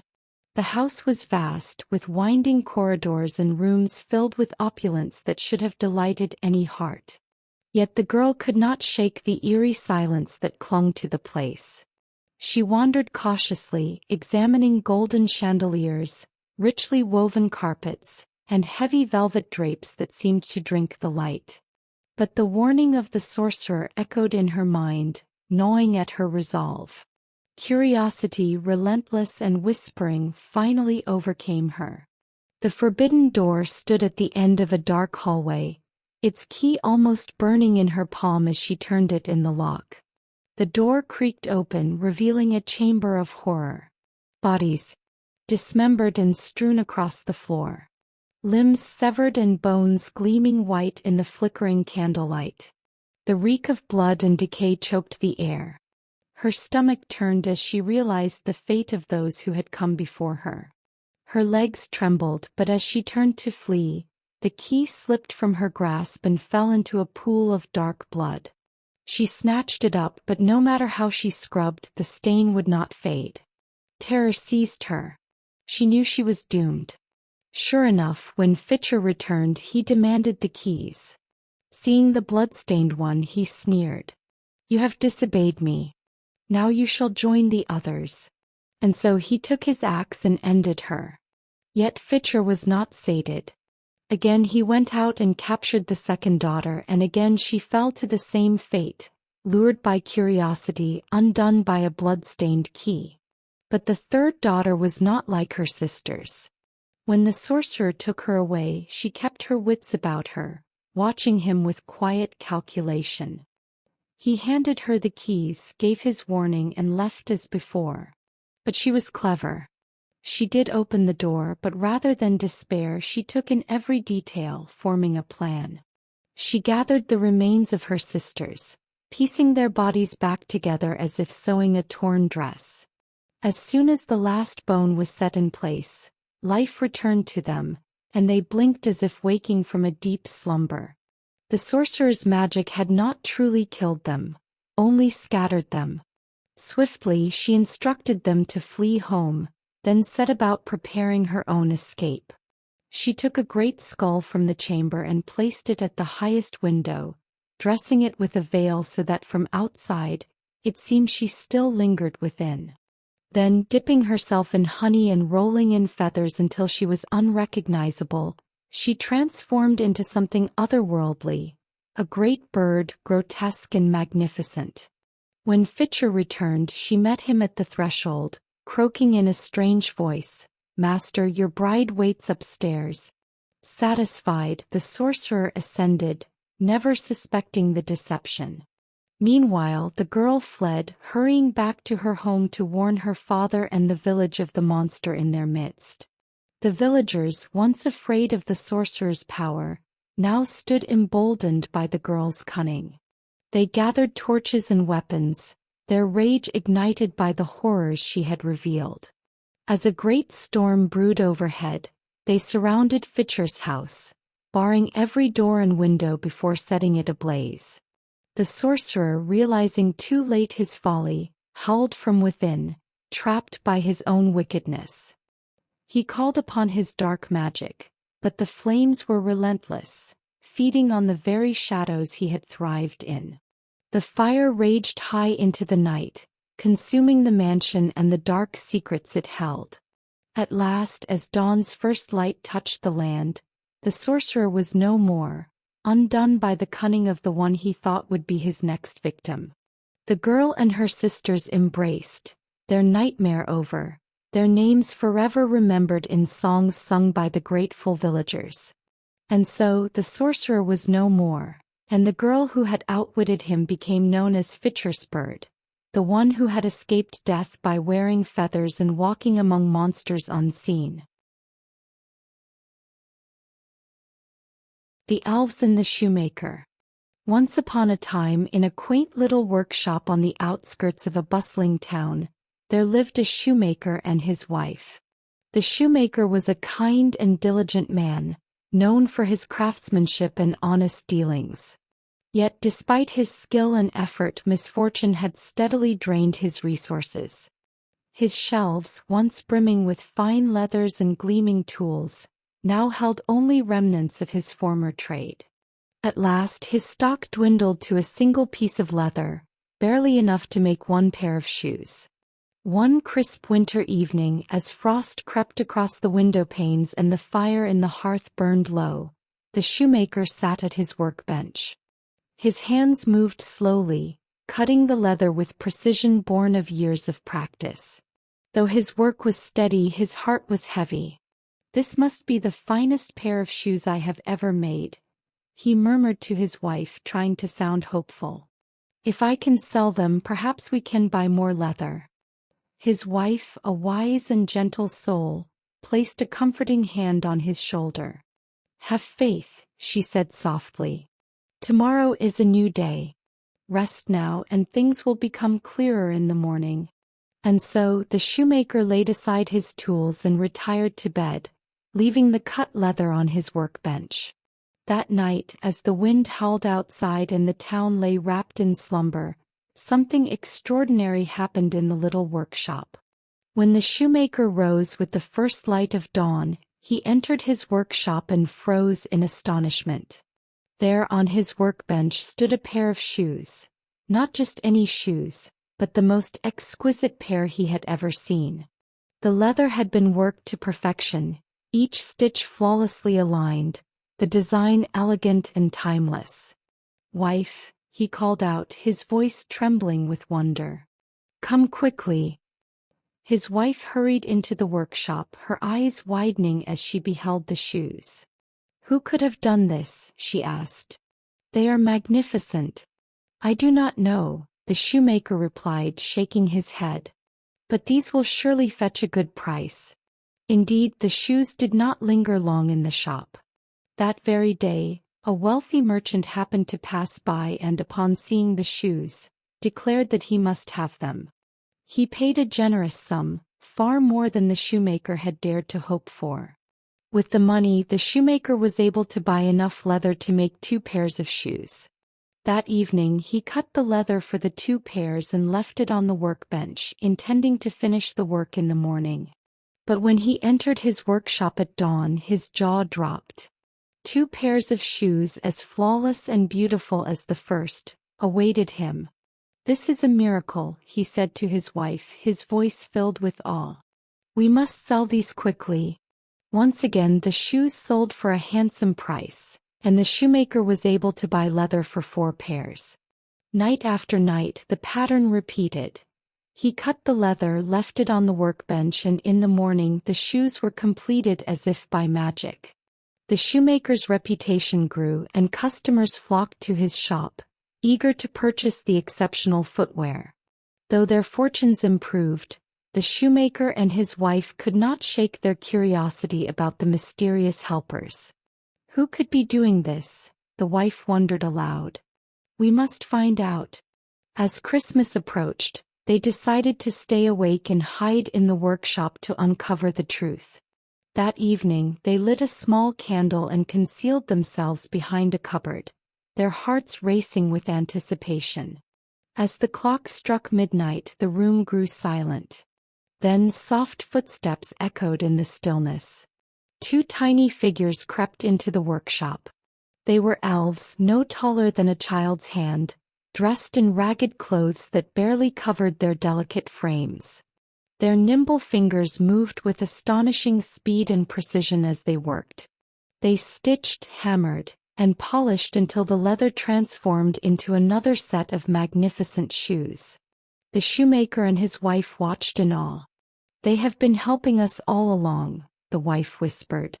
"We must find a way to thank them." The next day, as the snow blanketed the town and the air filled with the scent of pine and spices, the wife devised a plan. "Their clothes are so worn," she said. "Let us make them new outfits to keep them warm." The shoemaker agreed, and together they worked tirelessly. The wife sewed tiny shirts, pants, and coats from the finest fabrics they could find, while the shoemaker crafted little shoes to fit their dainty feet. Every stitch was made with care, every seam a testament to their gratitude. On Christmas Eve, instead of leaving leather on the workbench, they laid out the new clothes and hid once more to see what the elves would do. As midnight approached, the elves appeared as usual. But when they saw the clothes, their eyes lit up with joy. They eagerly dressed in their new outfits, twirling and admiring themselves in the dim light of the workshop. "We are free," they sang in high, tinkling voices.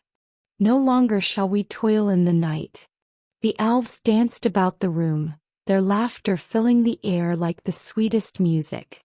Then, with a final joyous leap, they vanished into the snowy night, never to return. Though the shoemaker and his wife were sad to see them go, they were forever grateful for the kindness of the little helpers. With the foundation the elves had given them, their business thrived, and they lived happily ever after, always remembering the magic that had transformed their lives. And so the tale of the elves and the shoemaker endures, a timeless reminder of the power of gratitude, generosity, and unseen kindness that can light even the darkest times.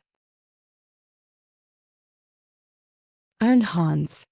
There was once a mighty kingdom surrounded by forests so vast and ancient that even the king himself did not know all that lay within them. The trees stretched high into the heavens, their roots twisting deep into the earth like the fingers of giants, and within their shadows lurked secrets older than time itself.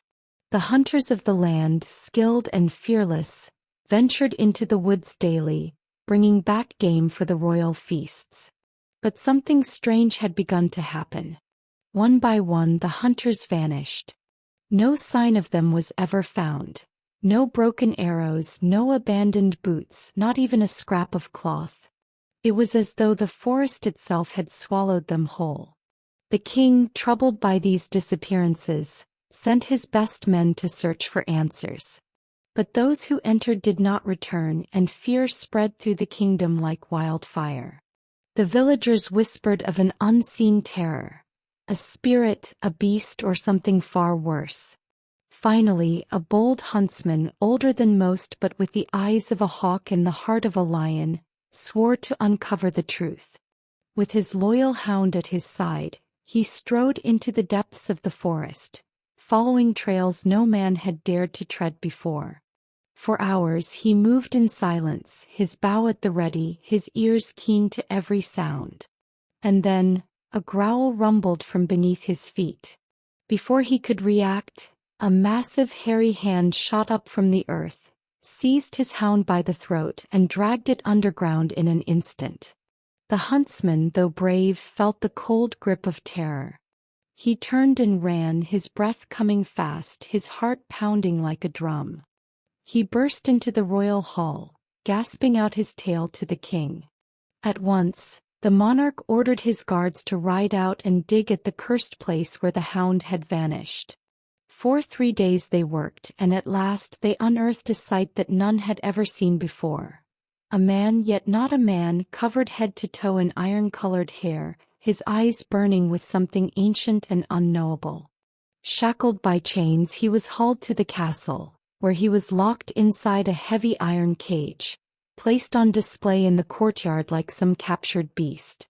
The people gathered, whispering and staring. Some pitied him, others feared him. Who was he?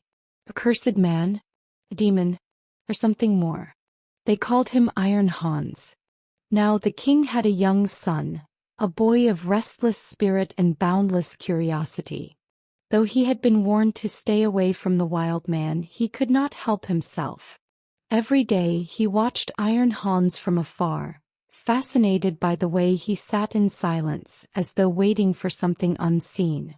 One afternoon, as the boy played in the courtyard, his favorite golden ball slipped from his fingers and rolled straight into the iron cage.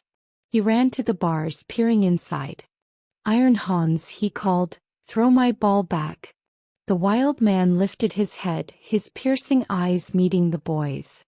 A slow, knowing smile spread across his face. "I will," he rumbled, his voice like the distant echo of thunder. "But only if you unlock this cage." The boy hesitated. He had been told never to release the prisoner. But he was young and curiosity burned within him. That night, when the guards were gone, he stole the key from his father's chambers and crept to the courtyard. With trembling hands he turned the key in the lock. The cage door swung open. Before the boy could react, Iron Hans stepped free, stretching his great limbs as though shaking off centuries of sleep. "You have done well," he said, his deep voice laced with something unreadable. "Now you must come with me." The prince's heart pounded. "But Iron Hans seized him before he could run, hoisting him onto his shoulders like a sack of grain. With unnatural speed he fled the castle grounds, vanishing into the dark embrace of the forbidden woods. Far from the world the boy had known, deep within the heart of the wild, Iron Hans set him down. They had entered a hidden kingdom untouched by time. Rivers flowed golden as the morning sun. The air shimmered with a strange magic, and creatures unseen in the world of men watched from the shadows. You are no longer a prince, Iron Hans told him. Here you must prove yourself. For the first time in his life, the boy had no servants, no luxuries, no golden plates filled with fine foods.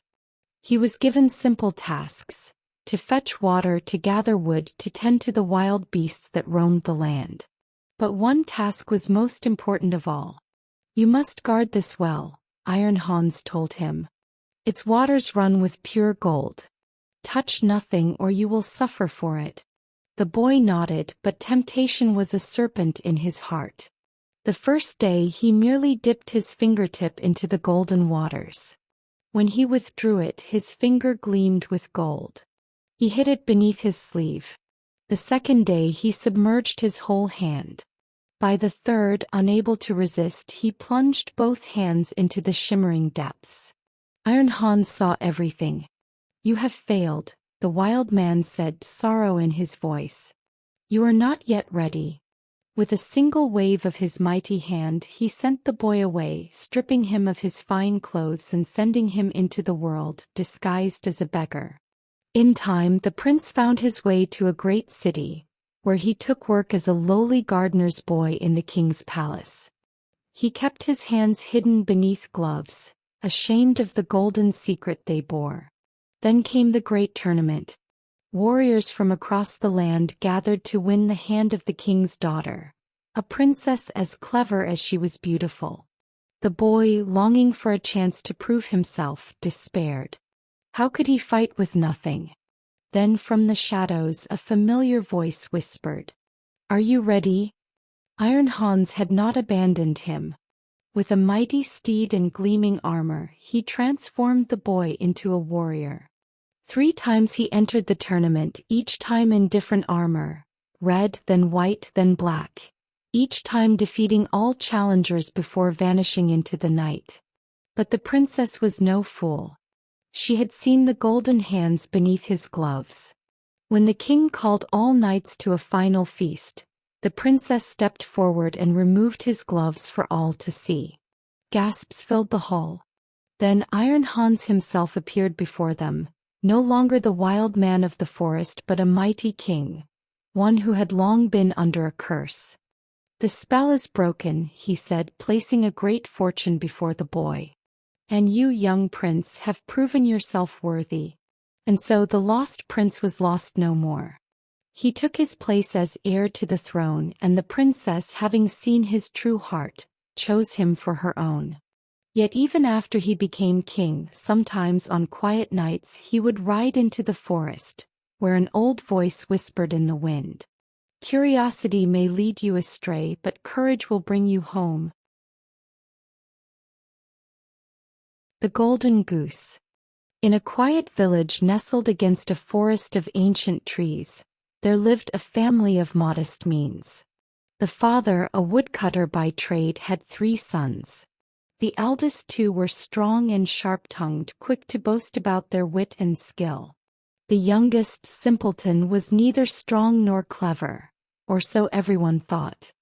He was the kind of person whose kindness was mistaken for foolishness, whose silence was read as ignorance. But Simpleton didn't mind. He went about his days with a quiet smile and a heart untroubled by pride. One crisp morning, the father decided it was time to gather wood for the coming winter. He called his eldest son. "You're the strongest. Go into the forest and bring back enough wood to last the season." The eldest son puffed out his chest, took his father's finest axe and strode into the woods. His mother, proud of her firstborn, packed him a loaf of fresh bread and a bottle of wine. As the young man worked his way through the trees, he encountered an old man with a long white beard and a staff as gnarled as a lightning-struck oak.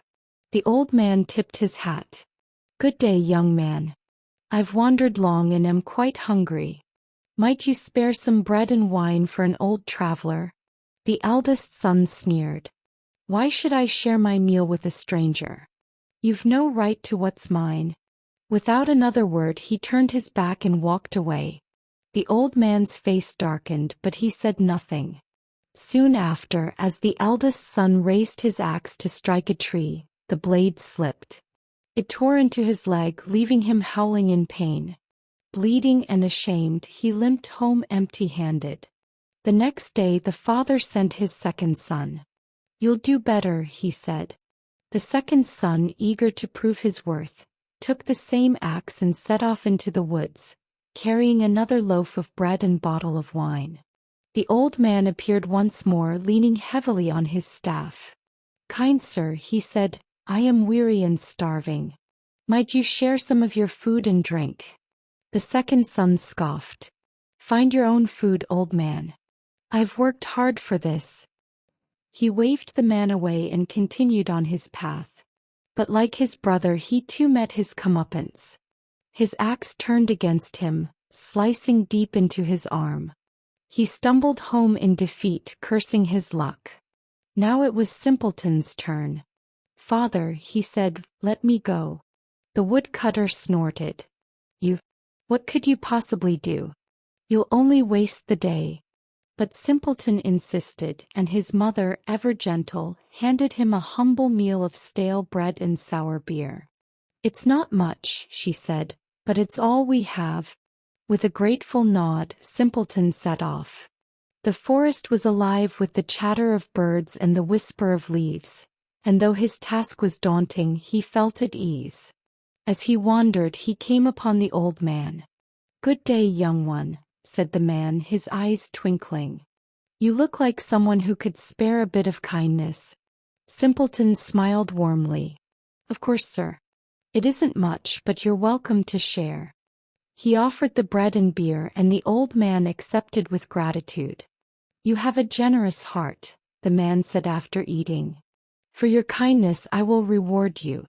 Chop down that old tree over there and you will find something extraordinary." Simpleton blinked in surprise but did as he was told. The tree fell with a thunderous crack, and nestled in its hollow was a golden goose. Its feathers gleamed like sunlight on water, and its eyes sparkled with a mischievous glint. Simpleton's heart swelled with wonder. "Thank you," he whispered to the old man, but when he turned, the man had vanished. Carrying the golden goose, Simpleton began his journey home. He stopped at an inn for the night, where the innkeeper's 3 daughters were immediately captivated by the bird. "It's the most beautiful thing I've ever seen," said the eldest. "I must have one of its feathers." She crept to the goose as Simpleton slept, but as soon as her fingers touched its golden plumage, she found herself stuck fast. Her sisters came to her aid, but each suffered the same fate, their hands glued to the goose as if by magic. In the morning, Simpleton woke to find the strange procession behind him. Oblivious to their plight, he lifted the goose and continued his journey, the 3 sisters stumbling behind. On the road, a parson saw the absurd sight and scolded the girls. "Shame on you for following this boy so shamelessly." But when he grabbed the youngest sister's arm to pull her away, he too became stuck. Not long after, a farmer joined the procession trying to free the parson. By the time Simpleton reached the next village, a parade of people trailed behind him, their faces a mix of horror and humiliation. The commotion drew a crowd, and soon word reached the king, whose daughter had not laughed in years. "Bring this boy and his ridiculous parade to the court," the king ordered. "Perhaps he can amuse the princess." When Simpleton entered the royal hall, the sight was too much for the princess to bear. She burst into peals of laughter, her voice ringing like silver bells. It was the first time in years that joy had touched her heart, and the entire court erupted in applause. The king, though delighted, was reluctant to give his daughter's hand to a common boy. "You must prove yourself worthy," he declared, setting Simpleton 3 impossible tasks. The old man reappeared to help him, guiding Simpleton to complete each challenge with ease. A ship that sailed on land and sea, pearls gathered from the forest floor, and water drawn from the world's deepest well. Having no further excuse, the king allowed the marriage. The princess, still smiling, was overjoyed to marry the one who had brought laughter back into her life. The golden goose vanished into the skies, its magic fulfilled, and Simpleton, no longer underestimated, lived happily ever after with his bride. The Three Feathers. There once lived a king old and wise, who ruled a prosperous kingdom of golden fields and towering castles. He had 3 sons, each different in temperament and skill. The eldest, Roderick, was broad-shouldered, quick-tongued, and full of ambition. The second, Edmund, was clever, always scheming, his mind sharp as a blade. But the youngest, whom everyone called Dummling, was quiet, thoughtful, and often overlooked. His brothers called him a simpleton, for he did not speak unless he had something worth saying. The king, knowing his days were drawing to an end, faced a difficult choice. Who among his sons should inherit the throne? He feared choosing wrongly, for strength without wisdom could lead to ruin, and cleverness without kindness could bring only sorrow. And so he devised a test, one that would let fate decide. Gathering his sons in the great hall, he held up 3 delicate feathers, light as whispers. "Each of you shall follow where a feather falls," he declared. "Bring me the finest carpet you can find.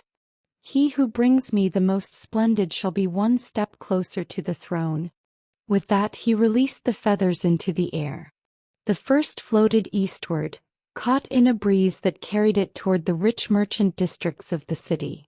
The second drifted west, where skilled craftsmen plied their trade. But the third feather, a foolish little thing, fluttered gently downward and landed right at Dumling's feet. Roderick smirked. "It seems even fate thinks you're meant to go nowhere." Edmund laughed.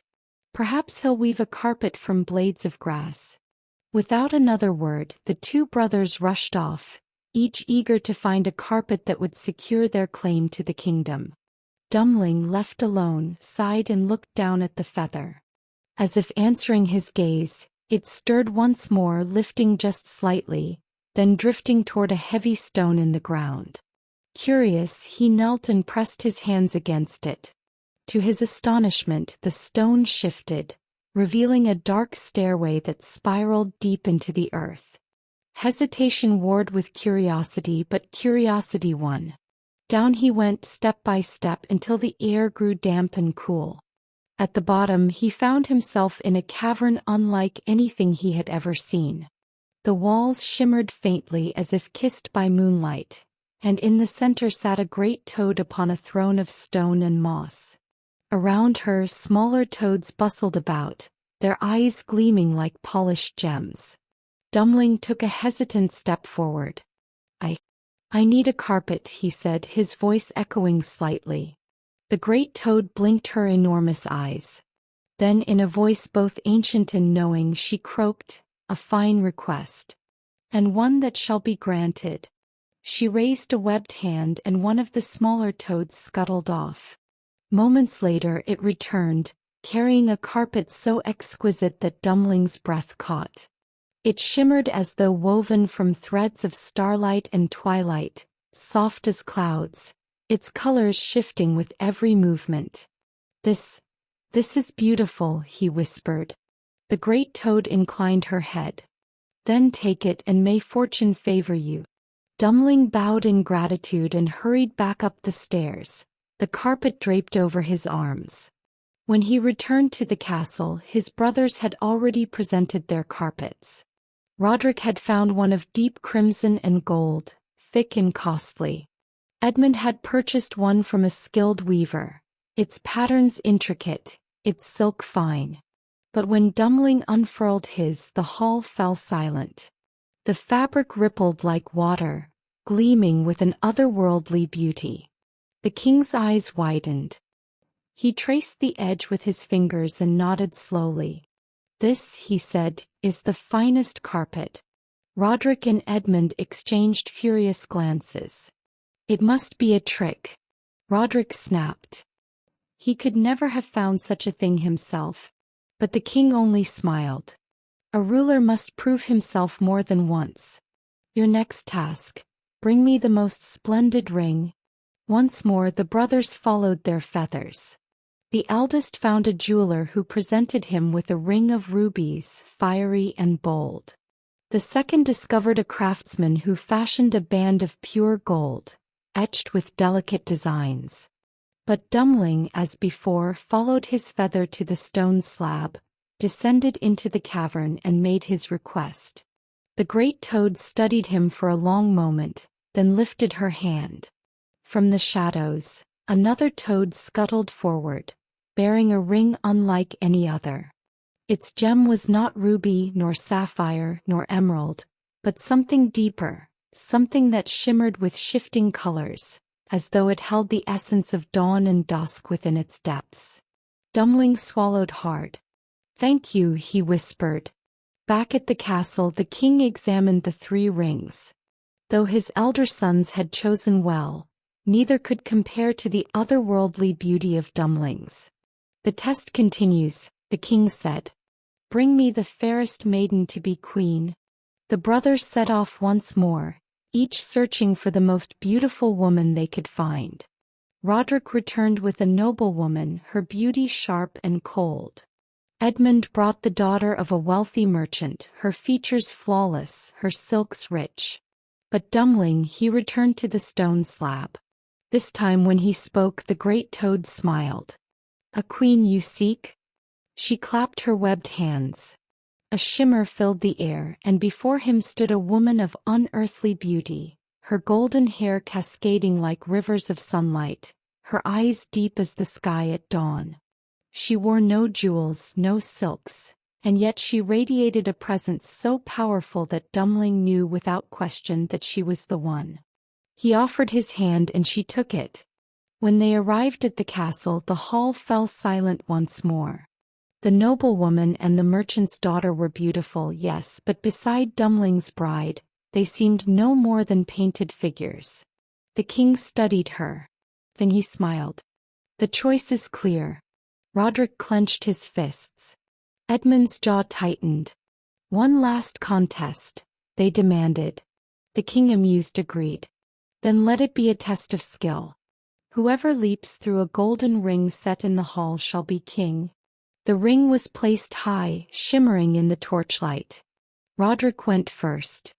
He leapt with all his might but fell short, landing heavily. Edmund followed. Though nimble, he too failed. Then Dummling stepped forward. He did not run. He did not rush. He simply leapt, and as if the air itself lifted him, he passed cleanly through the ring, landing as lightly as a feather. Silence filled the hall. Then the king rose. "My kingdom belongs to Dummling," he said. And so the quiet son once thought foolish became king, not because of strength nor cunning, but because he had followed fate with an open heart. And his queen? Well, some whispered that she was no ordinary woman but a creature of magic sent to guide him. But that is another tale. Little Red Riding Hood. In a quiet village nestled beside a vast, ancient forest, there lived a sweet little girl who was loved by everyone who met her.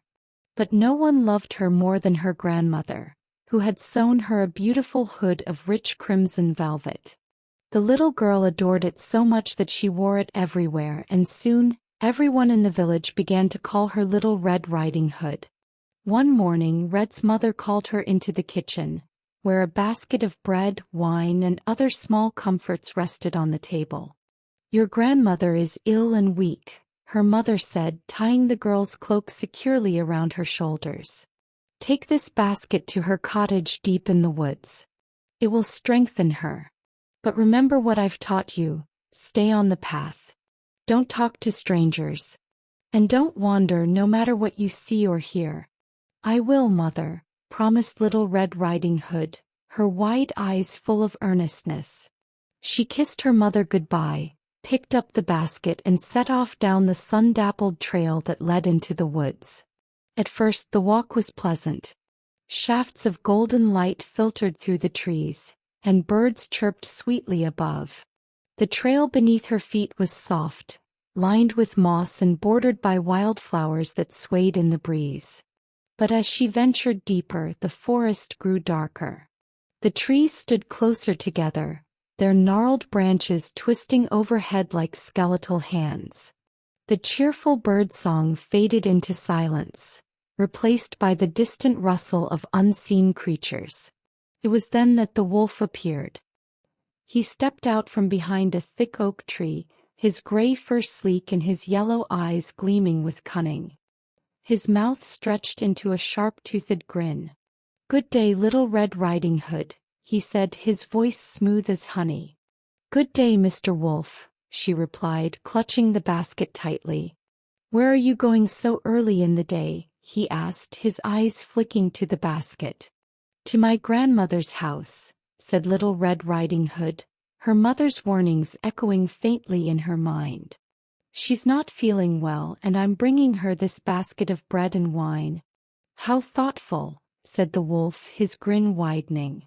"And where does your dear grandmother live?" "She lives in a little cottage under the 3 great oak trees, just past the mill," Red answered, the words spilling out before she thought to guard them. "What a lovely destination," the wolf said, his eyes narrowing as he calculated his next move. "But my dear, why rush? Look around, this forest is bursting with beauty. The flowers are in bloom, the birds are singing. Wouldn't your grandmother love a fresh bouquet?" Little Red Riding Hood glanced at the forest floor, where clusters of wildflowers in every color imaginable beckoned to her. She hesitated, torn between her mother's instructions and her desire to surprise her grandmother with something special. Just a few flowers, she thought, stepping off the path. She wandered further and further, picking one flower after another, each more beautiful than the last. As she became lost in the joy of gathering, the wolf darted off, disappearing into the shadows. He moved swiftly through the woods, his paws silent against the earth. It wasn't long before he reached the grandmother's cottage. With a wicked grin, he rapped on the door. "Who is it?" came a frail voice from within. "It's me, Little Red Riding Hood," the wolf called, disguising his voice. "I've brought you bread and wine." "Oh, come in, dear," said the grandmother. "The door is unlocked." The wolf pushed the door open and leapt upon the old woman before she could cry out. He swallowed her whole in one swift gulp, then rummaged through her wardrobe. Pulling on her nightgown and cap, he climbed into the bed and drew the covers up to his chin. Not long after, Little Red Riding Hood arrived at the cottage, her basket in one hand and a bouquet of flowers in the other. She knocked lightly on the door. "Who's there?" called the wolf, imitating the grandmother's voice. "It's me, Little Red Riding Hood," she said. "I've brought you bread and wine." "Come in, dear," said the wolf. "The door is open." Little Red Riding Hood entered the dimly lit cottage, but something felt strange. The room was unusually dark, and her grandmother, lying in bed, looked different. "Good morning, grandmother," she said, stepping closer. "Good morning, my dear," the wolf replied. "Grandmother, what big arms you have." "All the better to hug you with, my child," said the wolf. "Grandmother, what big ears you have." "All the better to hear you with," said the wolf, his voice softening to hide his impatience. "And grandmother, what big eyes you have." "All the better to see you with, my dear," said the wolf, his yellow eyes glinting. "Grandmother, what big teeth you have," cried Little Red Riding Hood, stepping back.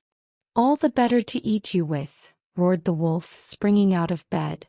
Little Red Riding Hood screamed, but the wolf was too quick. He devoured her whole, just as he had her grandmother. With his belly full, he settled back into the bed and fell into a deep, satisfied sleep. By chance, a huntsman was passing by the cottage. Hearing the wolf's loud snores, he stopped and frowned. "That old woman is snoring far too loudly," he muttered. "I'd better check on her." He stepped inside and saw the wolf lying in the bed, his stomach grotesquely swollen. Realizing what had happened, the huntsman raised his knife. "So I've finally caught you," he said. With one swift stroke he sliced open the wolf's belly.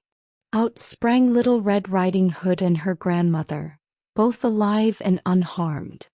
"Oh, how frightened I was!" cried Little Red Riding Hood. It was so dark inside the wolf. The huntsman filled the wolf's belly with heavy stones and sewed it shut. When the wolf woke and tried to flee, the weight of the stones dragged him down and he fell dead. The grandmother, Red, and the huntsman sat together, sharing the bread and wine. Little Red Riding Hood thought of her mother's warning and said to herself, "I will never stray from the path again, no matter what." And so, with the wolf gone and the lesson learned, they lived happily and cautiously ever after. The Queen Bee. Once upon a time, in a land of rolling meadows, shadowy forests, and glimmering lakes, there lived 3 brothers who set out to seek their fortunes. The eldest, Hans, was bold and brash, always eager to prove his strength. The second, Karl, was clever but proud, believing himself above others. The youngest, however, was known simply as Simpleton. Quiet and kind, he often bore the brunt of his brothers' teasing, but he never let their mockery harden his heart. One crisp morning, with their father's blessing, the brothers set off on their journey. Hans and Karl walked ahead, laughing and joking, while Simpleton trailed a few steps behind. "Try to keep up, little fool," Hans called over his shoulder, and Karl added with a smirk, "If you're lucky, maybe we'll let you carry our bags." As the sun climbed higher, the brothers entered a dense forest alive with the hum of insects and the chatter of birds. It was here that they stumbled upon an ant hill, a bustling little city where tiny creatures scurried to and fro, carrying food and tending to their home. Hans, his face lighting up with mischief, raised his foot to crush it. "Let's smash it and watch the little things scatter," he said with a grin. Before he could strike, Simpleton stepped forward, his arms outstretched protectively. "No, don't harm them. They've done nothing to you," he said firmly. Hans rolled his eyes, muttering about Simpleton's foolishness, but he lowered his foot and walked on. The ants, their tiny black eyes glinting, paused their work to watch Simpleton with silent gratitude as he followed his brothers down the path. A short while later, the brothers came to a shimmering lake, its surface rippling with the soft movements of ducks gliding peacefully through the water. Karl, ever practical, picked up a large stone and said, "We'll need food soon. Let's catch a few for dinner. No one will miss them." He took aim at the nearest duck, but once again Simpleton intervened. "No," he cried. "Let them swim in peace. There's food enough in the world without taking their lives." Karl groaned in frustration, but he let the stone fall from his hand. "You're hopeless," he muttered, trudging off after Hans. The ducks quacked softly, watching Simpleton with curious eyes before disappearing back into the lake's gentle waves. The day wore on, and as the brothers continued their journey, they came upon a hollow tree humming with the sound of bees. The sweet scent of honey filled the air and Hans licked his lips. "Let's light a fire and smoke them out," he said eagerly. "Think of all the honey we could take." But before he could act, Simpleton stepped in front of the tree. "No," he said. "Don't destroy their home for your greed.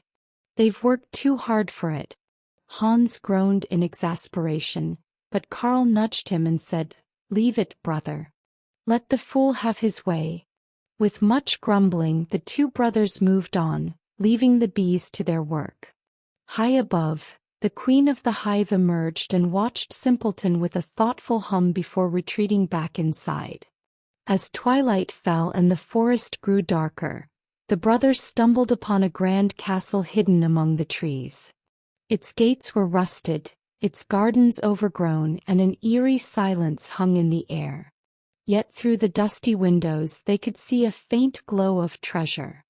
Hans and Karl's eyes lit up with greed and they rushed toward the door.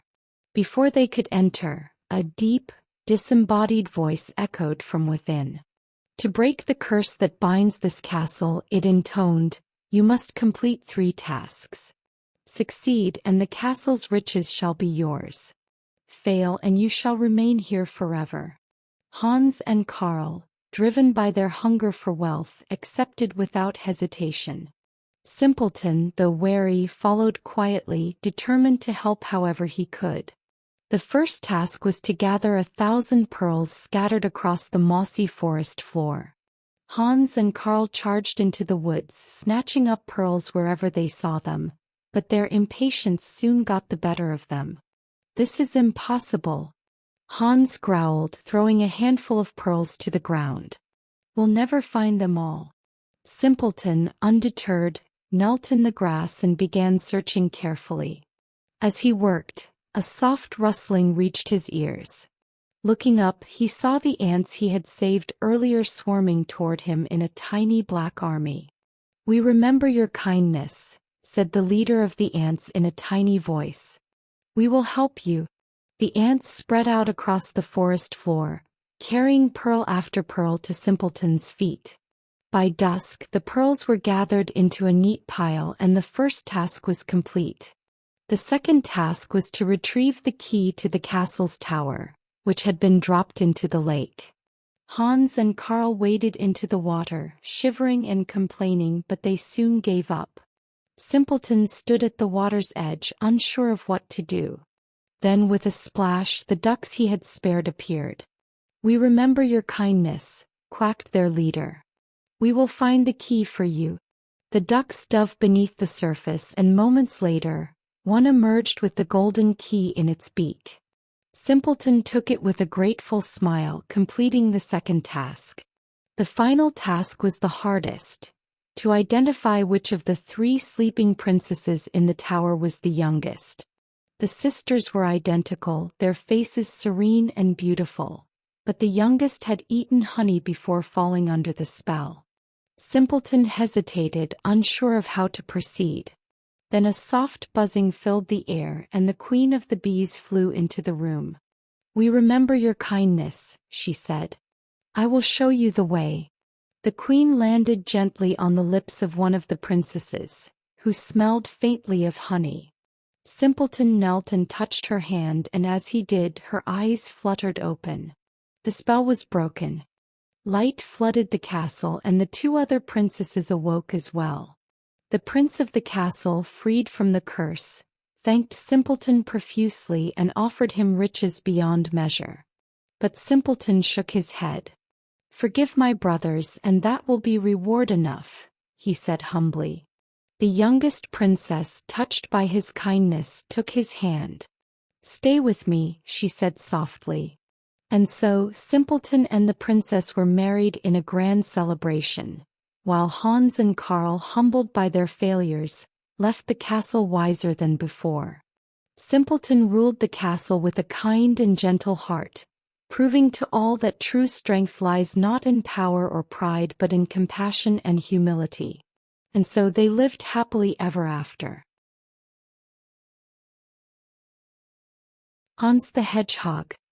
In a village hemmed in by a dark and endless forest, there lived a farmer and his wife. Their home was modest but comfortable, their land fertile, their cattle strong. Yet all the golden grain in the world could not fill the void in their hearts, for they had no child to call their own. Year after year the farmer's wife prayed, weeping beneath the cold moon, while the farmer, less patient, grew bitter. One evening, as he sat brooding by the fire, frustration burst from his lips. "I shall have a child, even if it be nothing more than a hedgehog.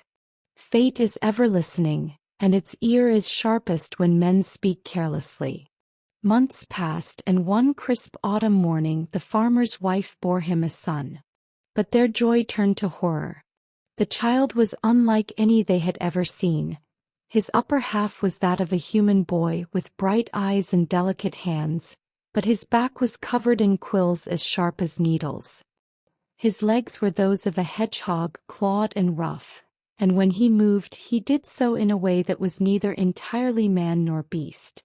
They named him Hans.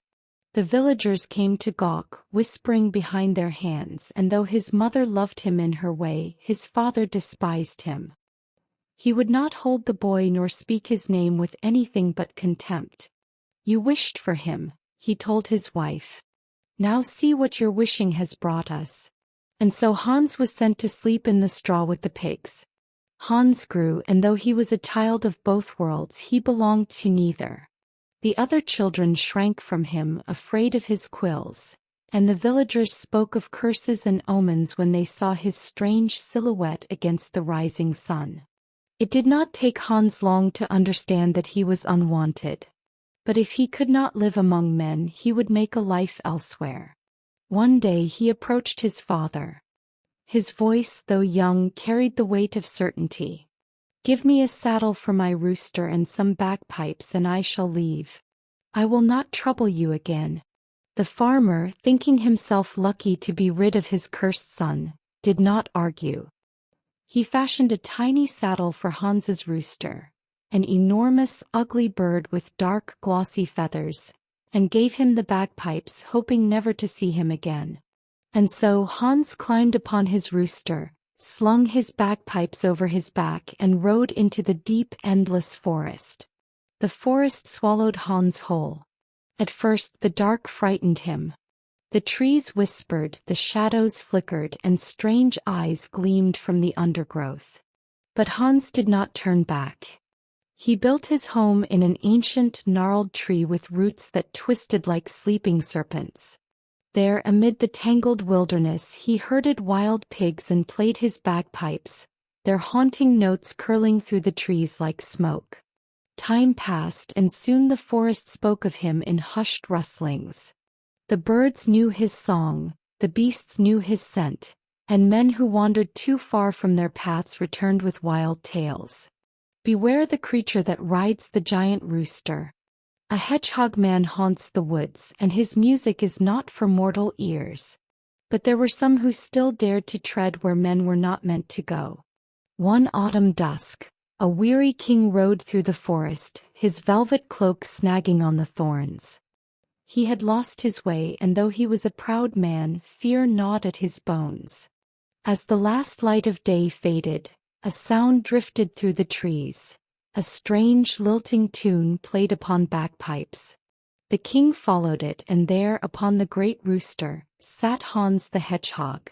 His quills gleamed like silver needles in the dim light. Hans tilted his head. "You are lost." The king, too exhausted to lie, nodded. "I will guide you home," Hans said, "but you must promise me the first thing that greets you upon your return." The king, thinking it would be nothing more than his faithful hound, agreed without hesitation.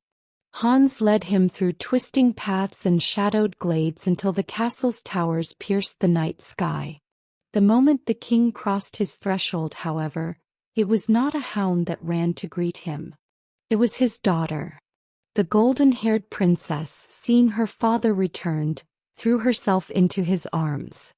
The king's face went pale. "No," he whispered, horrified by what he had done. And though the promise was made, he swore he would never honor it. Time passed, and another king lost his way in the forest. He too heard the wailing of bagpipes, and he too found Hans. "I will guide you home," Hans told him, "but you must promise me the first thing that greets you upon your return." This king, like the first, agreed. But unlike the first, when he returned to his castle and found his daughter waiting for him, he kept his word. With sorrow in his eyes, he told her of the bargain. The princess, though afraid, was not a coward. "I will go to him," she said, "for a promise must be honored." But Hans had not forgotten the first king's broken word. He rode to the false king's castle, demanding what had been promised. But the king laughed, and his guards were summoned to kill the strange creature upon his monstrous bird. Hans, however, was no easy prey. That night, as the castle slept, a fire took hold of its walls, roaring and snapping like a living beast. The kingdom burned, and the king who had broken his word was lost to the flames. Promises, after all, are not meant to be broken. Hans then rode to the second kingdom where the faithful princess awaited him. She did not weep nor fight as he carried her into the dark woods. But as the night fell he spoke. "Do not fear me," he said. "For tonight my curse may be undone." And so when the moon rose high, Hans removed his quilled skin. Beneath it he was a man, fair-haired, strong and sorrowful. But come dawn, the skin returned and his curse remained. The princess, determined, devised a plan. That night as Hans shed his skin, she threw it into the fire. It writhed and crackled, and Hans himself howled in pain, but she did not falter. When the flames died, so too did his curse. Hans, now fully a man, took the princess back to her father's kingdom, where they were wed in a grand feast that lasted 7 days. And in time he became not just a husband but a king. The boy who had been cast out, the creature who had been feared, had become something greater than his fate. And so Hans the Hedgehog, born of thorns and sorrow, found love, honor, and a home at last. And they lived happily ever after. As for the forest, it never forgot him.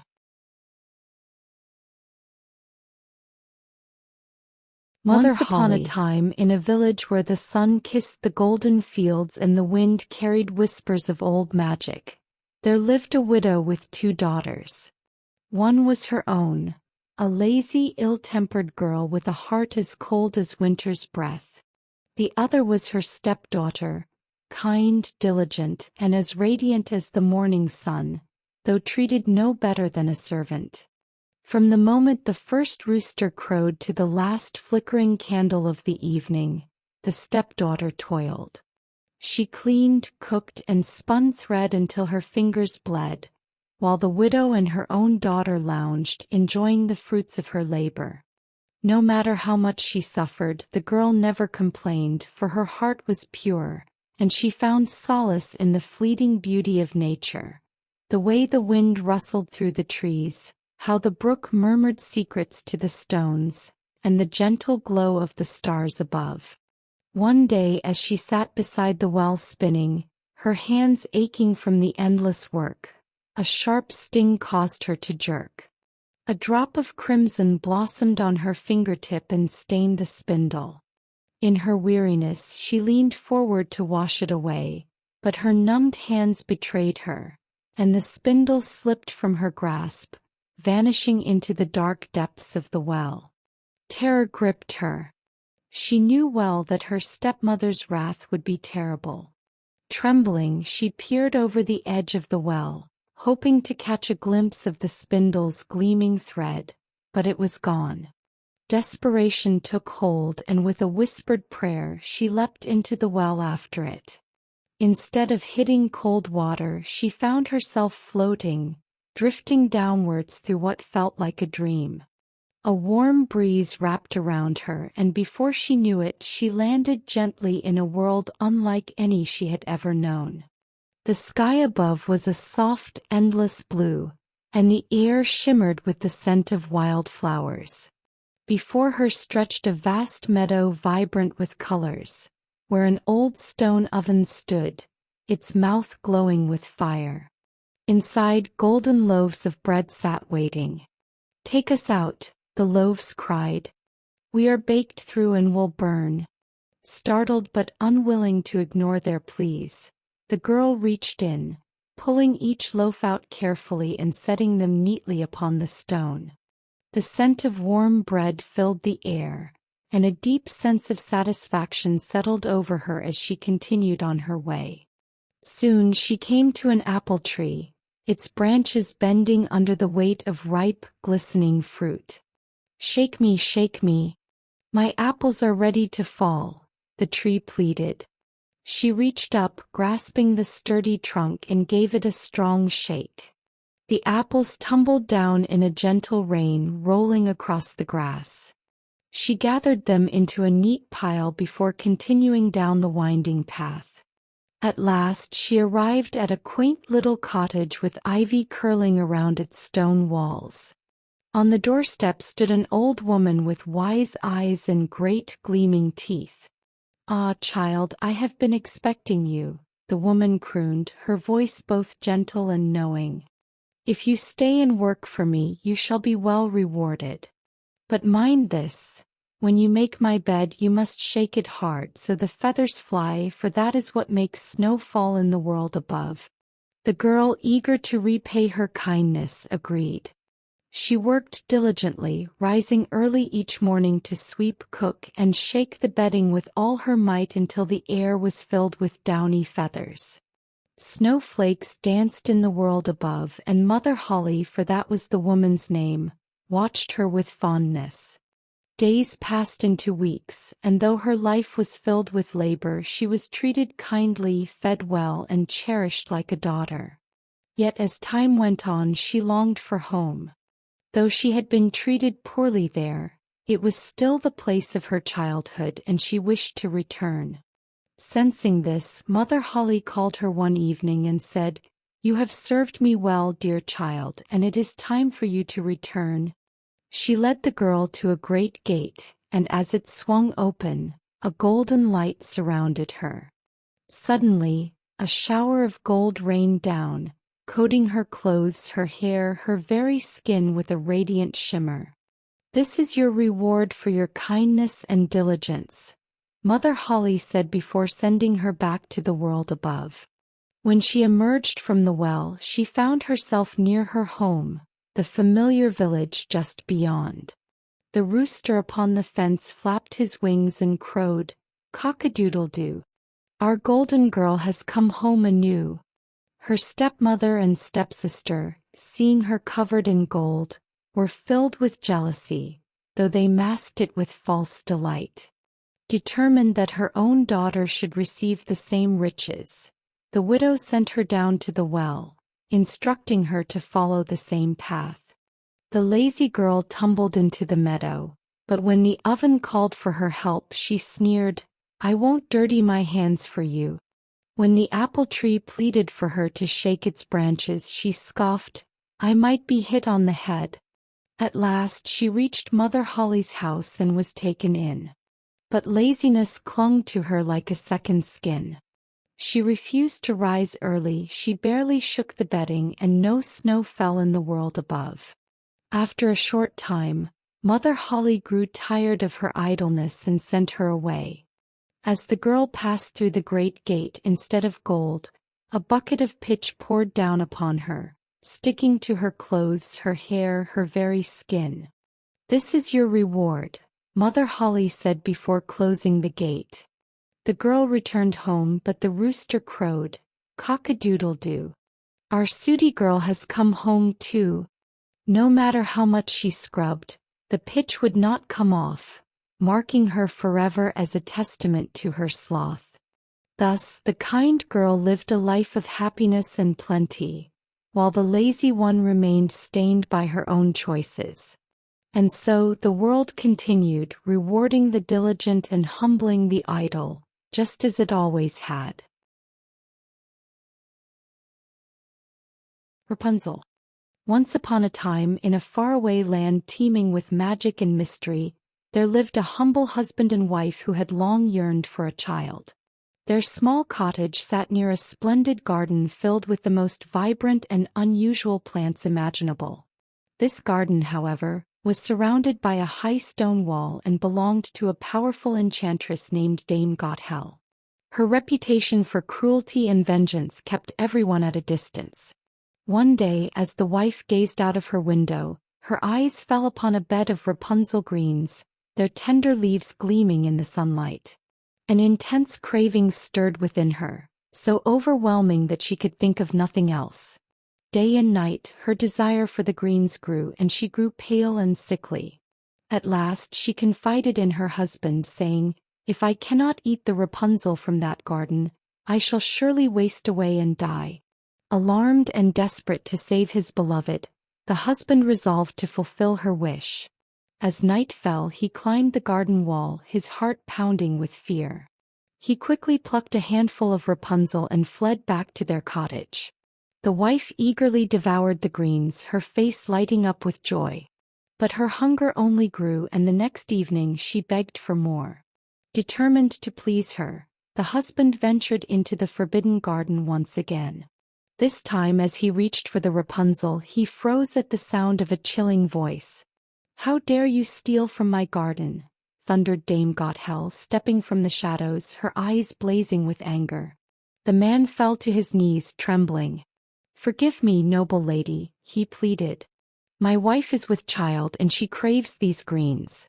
If I do not bring them to her, she will surely perish."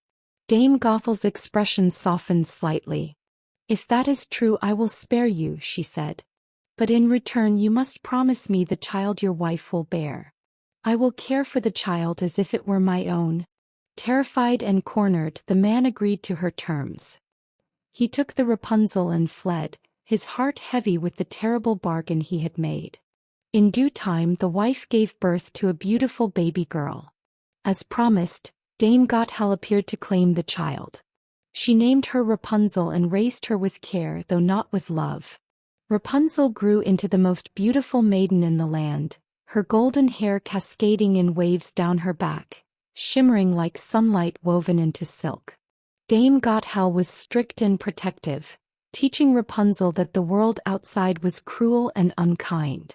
When Rapunzel turned 12, Dame Gothel decided to shield her from the world entirely. She took the girl deep into the forest and locked her in a tall, lonely tower. The tower had no door and no stairs, only a single window high above. To visit her, Dame Gothel would stand below and call, "Rapunzel, Rapunzel, let down your hair that I may climb without a stair." Obediently, Rapunzel would unbraid her long golden hair and lower it out the window. Dame Gothel would use it as a ladder to climb up. The days stretched into years, and Rapunzel's hair grew even longer, so strong that it could bear Dame Gothel's weight with ease. Though isolated, Rapunzel found solace in her surroundings. She befriended the birds that perched on her windowsill and sang to the forest below. Her voice was as clear and pure as a mountain stream, carrying on the wind like a blessing. One day a prince riding nearby heard her song. Enchanted by the melody, he followed it until he reached the tower. Concealing himself behind the trees, he watched as Dame Gothel called for Rapunzel and climbed up her hair. Intrigued, the prince decided to return the next evening. When night fell, he stood beneath the tower and mimicked Dame Gothel's call. "Rapunzel, Rapunzel, let down your hair that I may climb without a stair." To his astonishment, the golden hair was lowered and he climbed up. When he reached the window, Rapunzel gasped in fright, for she had never seen a man before. But the prince spoke gently, his words like a soothing balm. He told her how her singing had drawn him to her and how he could not rest until he had found her. His kind words and noble demeanor soon won her trust, and they talked until the stars faded from the sky. Night after night, the prince visited Rapunzel. He brought her gifts of silk, which she began weaving into a ladder. Together they dreamed of her escape and a life beyond the tower's walls. They spoke of sunlight on their faces and laughter that echoed freely. One day Rapunzel, unaware of the danger her words carried, asked Dame Gothel, "Why is it that my dress feels so tight lately?" Dame Gothel's eyes narrowed and understanding dawned upon her. Realizing that Rapunzel was with child, she flew into a terrible rage. "You deceitful child," she screamed. Grabbing a pair of shears, she cut off Rapunzel's golden hair, the strands falling to the floor like threads of spun sunshine. Then she banished Rapunzel to a desolate wasteland, a barren place where only the wind and her own tears would keep her company. That evening, Dame Gothel waited in the tower for the prince. When he called for Rapunzel, she let down the severed braids. The prince climbed up eagerly, only to find himself face to face with the vengeful enchantress. "You will never see Rapunzel again," she spat, her voice like venom. In her fury, she pushed him from the window. The prince fell into a thicket of thorns, which pierced his eyes and left him blind. The prince wandered the forest, blinded and heartbroken. He survived by eating roots and berries, his only solace the memory of Rapunzel's voice. Meanwhile, Rapunzel gave birth to twins, a boy and a girl in the barren wasteland. Though life was harsh, she found strength in her children, singing to them the same songs that had once filled the forest. One fateful day the prince heard a familiar melody carried on the wind. Weak and weary, he followed the sound, stumbling over roots and stones, until he reached Rapunzel. Overcome with joy, she ran to him, her tears flowing freely. As she embraced him, her tears fell upon his eyes, and miraculously, his sight was restored. The prince gazed at her and their children, his heart overflowing with love. He led them back to his kingdom, where they were welcomed with great celebration. Rapunzel and the prince were finally free to live the life they had dreamed of, filled with love, laughter, and light. As for Dame Gothel, she was never seen or heard from again. Some say she vanished into the shadows of the forest, consumed by her own bitterness.